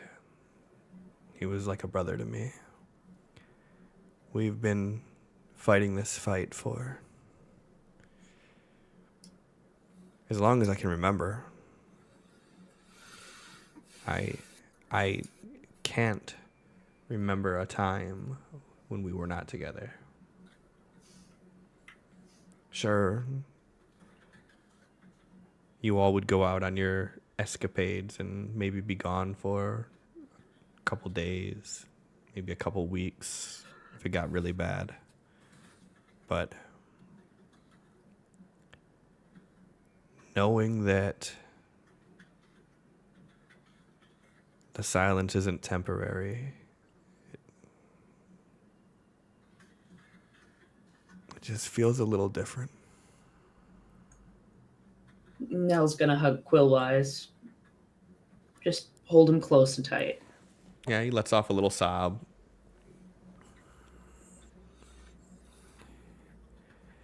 Like, which is why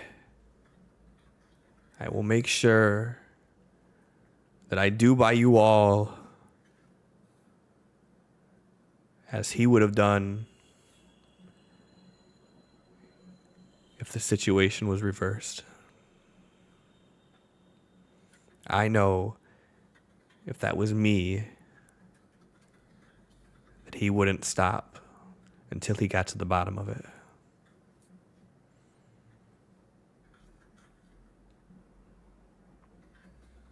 So you've all given me great information to go off of.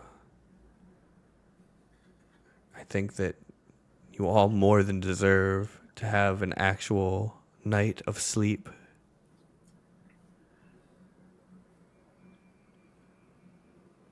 And I will get to the bottom of this.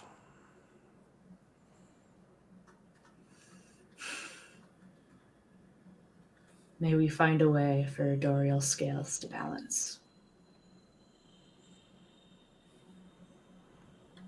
And Roderick will stand up from where he's at with his cup in hand, looking at everybody, and he raises it up and says, for Seraphina. And then he looks over to Nell.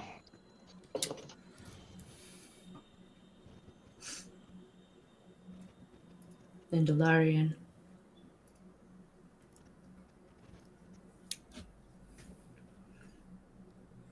Raspberry. And yeah.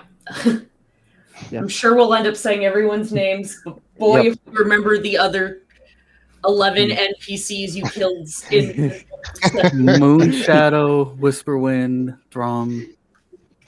Shut up! I'm bad at names, especially when they don't have faces. Caldric Well, and let me- Lunestra.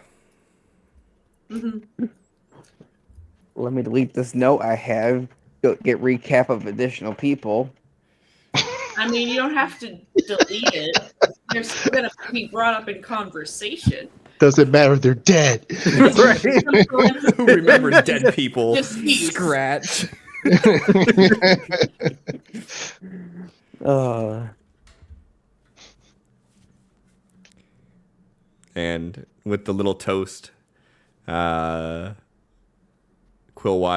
chugs the rest of his drink, and then his plate barely touched. He just leaves there as he goes back over and starts flipping through more pages. Now we'll fill up some water and place it beside him, rest a hand on his shoulder, and then head off to her bunk.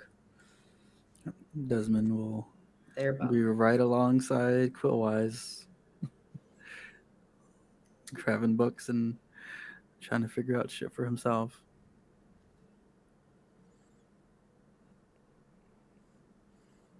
Kane's gonna has to do something to keep his mind going, so he's gonna,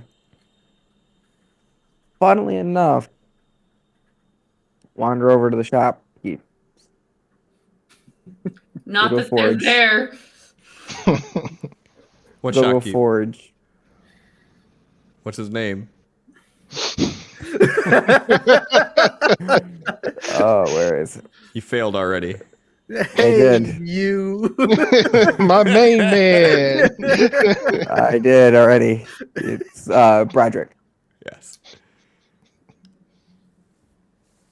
Not making anything in particular. Just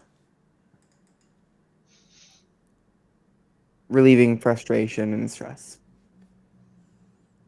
Yeah, just keeping your mind busy. Yes.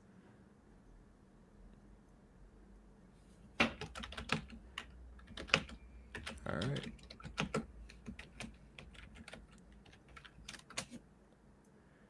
So you all kind of break away for the night.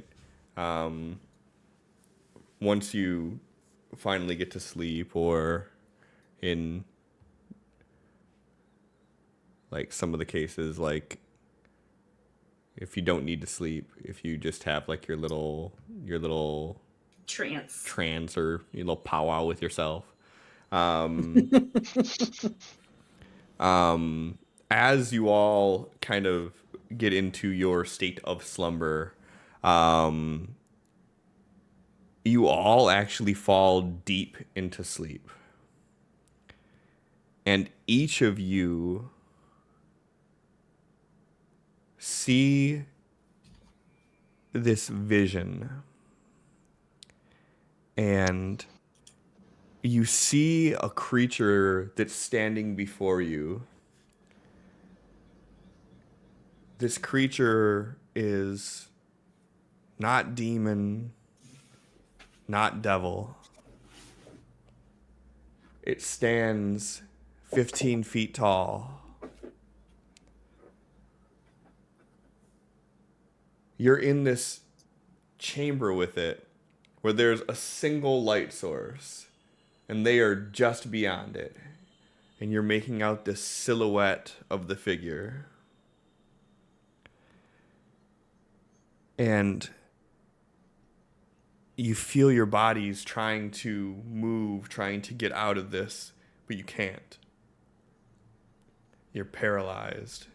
You're just stuck looking at this creature.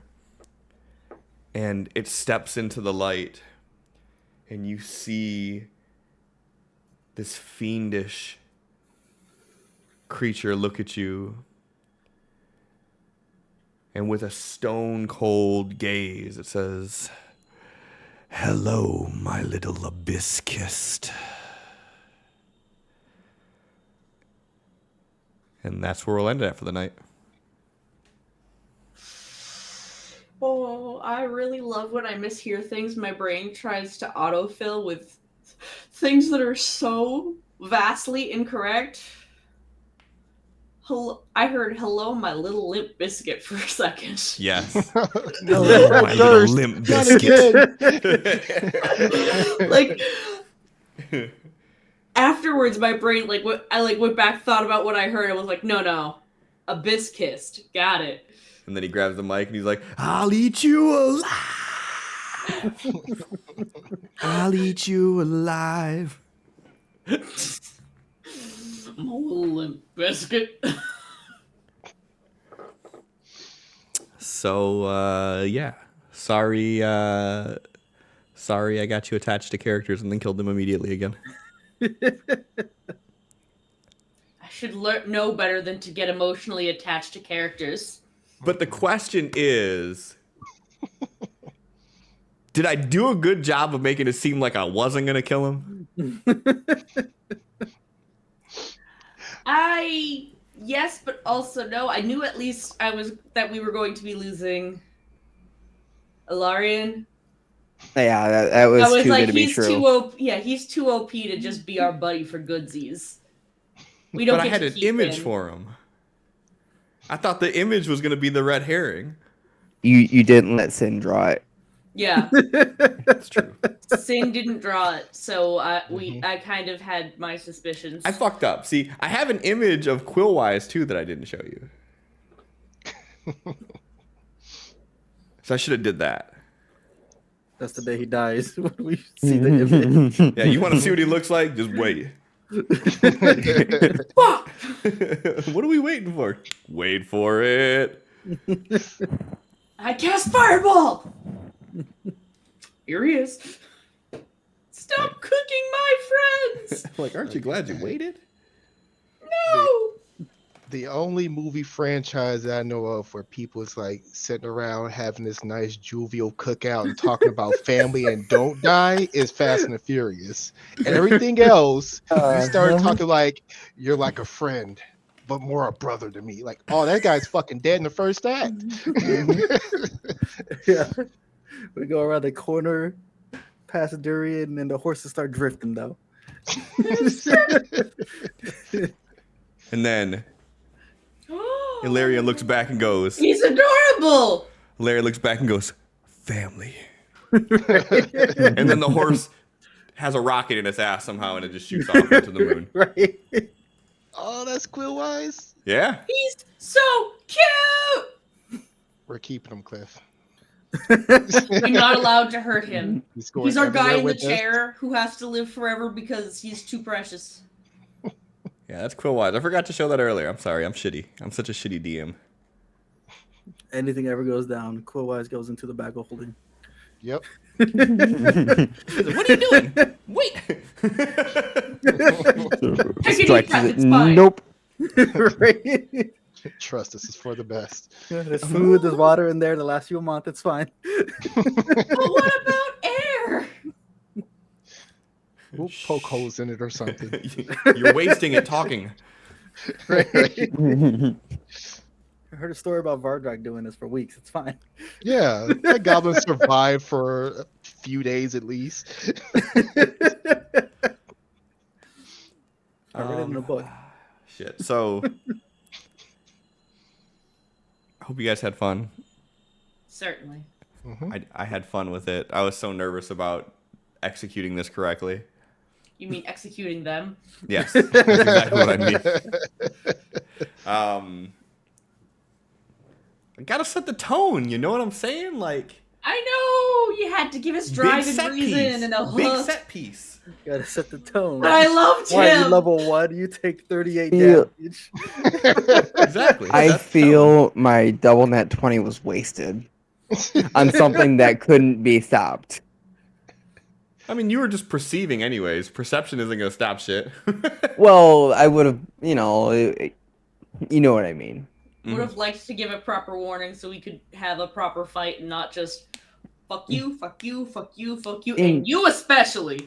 Sit down. 'Cause, I mean, there's spells out You there guys- that I you're could have cool. cast, and you know. I thought, like, I wanted his death to be impactful. So like I was like, I have to have him say something like badass right before he dies. So I thought about that. Like I can't tell you how many ideas I bounced off Brittany with like what to have him say at the end Poor there. Brittany. The tell him you failed part was just like, ooh. Yeah. I've been sent on a mission from the gods. Well, tell them you failed. I was so proud of myself for that. I was like, ooh, that's good. And then I'm like, I knew what I wanted to do, and I knew that Alarion was gonna die, and I planned on what I wanted to do is set him up like the DMPC, Nah, he and was then too OP. well, that's what the DMPC would be. Yeah. He would be too OP, and then he would be like your guys' like Deus Ex Machina. So that's that's the vibe I was trying to give off, just as a red herring. But I knew he was gonna die, and I knew that Quillwise was gonna live. Just I don't know. I don't have a good reason This for is it. how That's you just the way I decide. painted it. And then for some reason I was like, yeah, let's make the Eclipsean Order 13 members deep. Why? I don't know. I didn't need to do that. I could have just stuck with like 4 people and then you guys, and it would have been so much less work. But nope, I You was could like have also 13 had them like members. basically nameless, just like that they Yeah. are there. Nah, wouldn't have had the same impact. Nope. Right. I have I mean, I a was under the motherfucking impression. summary Immediately- of each one of them. Immediately, Adam made a connection with one. I made everybody all make a made connection with connections. one except you, Sid. I know. I was like, "There's no nerdy one." I'm good. Quillwise is right here. Yeah, Let's I keep him. had the biggest connection with Quillwise. Yeah. My guy's still alive. Right. So that's why I made it a Well, point fuck. to like relate like people with it. Like Megan already found their connection. I didn't need to do anything, so that was real easy. And then it was like, all right, so we got to try to make that connection with other people to get that emotional hook in a little bit. And if I didn't at one, I'd have 2 connections. Probably. Broderick's still alive though, so you're fine. Well, you know. Broderick's just a townie, like No, yeah. that town And, still and- exists without this group. And Broderick And, is just Broderick's alter ego, and he's fucking with you. don't worry, it's We got I didn't- Roderick. We got Broderick. I Too many I didn't flexes. ask to use the forge either. I just walked in and You're like, this is happening. didn't ask, just walked up to it and started going. I mean, I'm pretty sure Broderick would have known what was going on, and to see him up and stuff, like, yeah, I'm gonna let him hit that thing with a hammer. Yeah. He's working something out. Yeah. It's not a sword, but he's working it out. Yep. There's a reason I didn't have him say anything.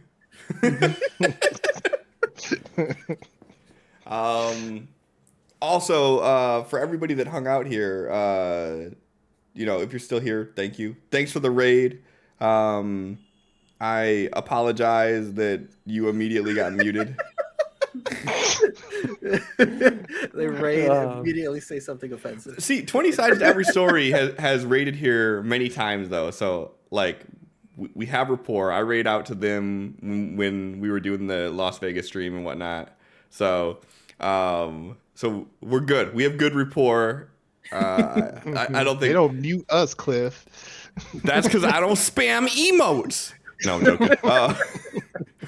I will say that I unmodded Botrix that I didn't even realize was still modded.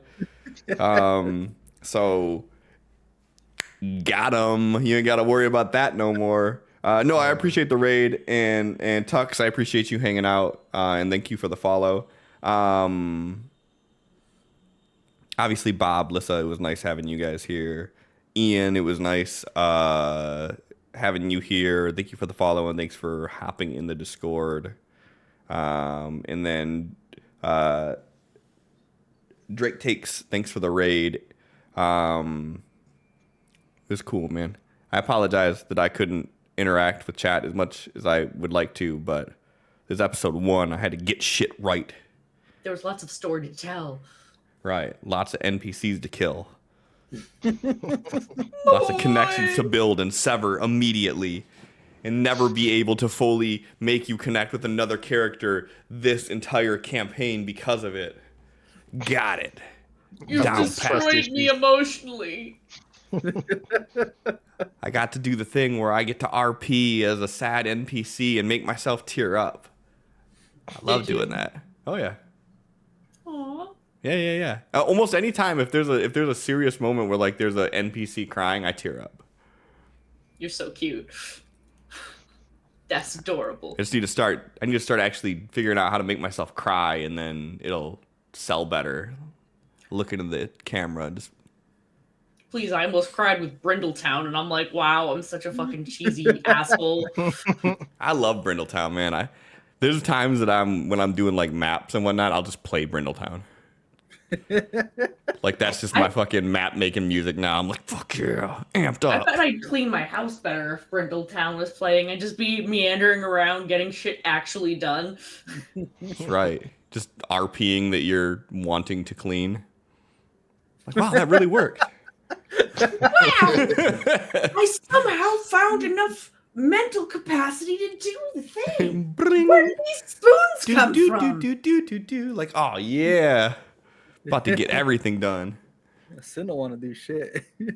But Cyan, oh, here we go. Cyan! Fuck. Cyan want to clean. He want to work out. Fuck, I still gotta work out. God damn. Yeah. That's what I'll be doing when we get off of here. So that's why I'm delaying. Because I want to work out. No, but I appreciate having everybody here. This felt so fucking good to get back into it. Magic to be an Amethil. Mm-hmm. It's just different, man. Like I like doing Las Vegas, but like this just feels different to me. Like, I don't know. Amethil feels like a real place to me. I say it. It sounds cheesy. It's stupid, but it's fucking true to me. Like, this is a real place. Amethil is like my home away from home. I lived in Amethil for a year. Yeah, for sure. Like fucking history here. Yeah, and all things go well, we should be here for a little while too. I want to take this Hell campaign to yeah. 20 plus. I got level 20 ideas that I've wanted to fucking do since season 1 that I haven't been able to do. Well, too bad we already died. Right, you already got it out of the way. That's what I'm saying. You ain't got to worry about it now. What's the chances of dying twice in 2 episodes? Now, I know you only have 12 HP, but would you like, and bear with me, 39 damage? No, at least Cliff ain't do that fucking DM shit. We sitting here level 1. He's like, let's see here. Does a 42 hit? Like, the fuck you think? Yeah, no, so like you guys were gonna die no matter what. Like that was destined. It's just how long were you holding out before you succumbed to it was the question, and the answer was 2 rounds. Yeah, we died in the opening cutscene. Yep. Surprised how well we Roderick. all did on the initial Constitution saving throw. Yeah, Right? you guys were Fucking ballers on that one. Like, everybody 18 plus is like, yeah! Second Yeah, time. I'm sitting here looking at it like, maybe I made the DC too low on this. Like it's a 15. I thought that'd be good for them being a level 1. I'm like, goddamn, John. Oh, it's John's fault? Somehow. Yeah, you know, that's how it works. Breaking campaigns with crazy good characters. Right? We're Now we level got 1! Now the campaign gets to break you. In Soviet Russia. John, Huh? how'd you feel when you looked at the map and Jacarius was gone? I was like, this motherfucker. I told Brittany, as soon as John says this, he's gonna be like, you motherfucker. Also, the goblins. Mm-hmm. Where they at, though? There's also probably a few new things that you'll notice on there that weren't on the initial one. Mm-hmm. And the funny thing is, I doctored it up so bad. If you look at the original one I sent you, where Dracarius is, the grid is the old grid style. Don't even line up. No, it doesn't. It was hex grids instead of or it was diagonal grids instead of linear grids. So it doesn't even line up. I'm like, I'm gonna get called out on this. I was like, fuck it, I'm not recreating a whole new map just to trick them. Like, let them call me out and I'll just deny it until the game day. What the fuck? Like, they'll know. They can suspect all they want. They'll know. And then all of us didn't pay enough fucking attention to notice. Caught that green haired chick in that one frame. I was like, who this?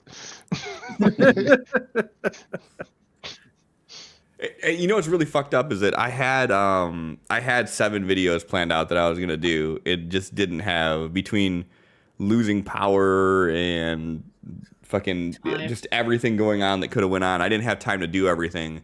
But I had 7 videos lined up, and each one of them was gonna have a little bit more of teasers into what was coming, and everything was just gonna be like to tease this first episode. Nothing outside of this first episode has been like, I haven't shared it with anybody with Brittany. But I've teased the breadcrumbs of the first episode through a number of different things. And I wanted to continue that with those videos. I just didn't have time to do it. Collapsed caverns, you son of a bitch. Oh no, Ricard.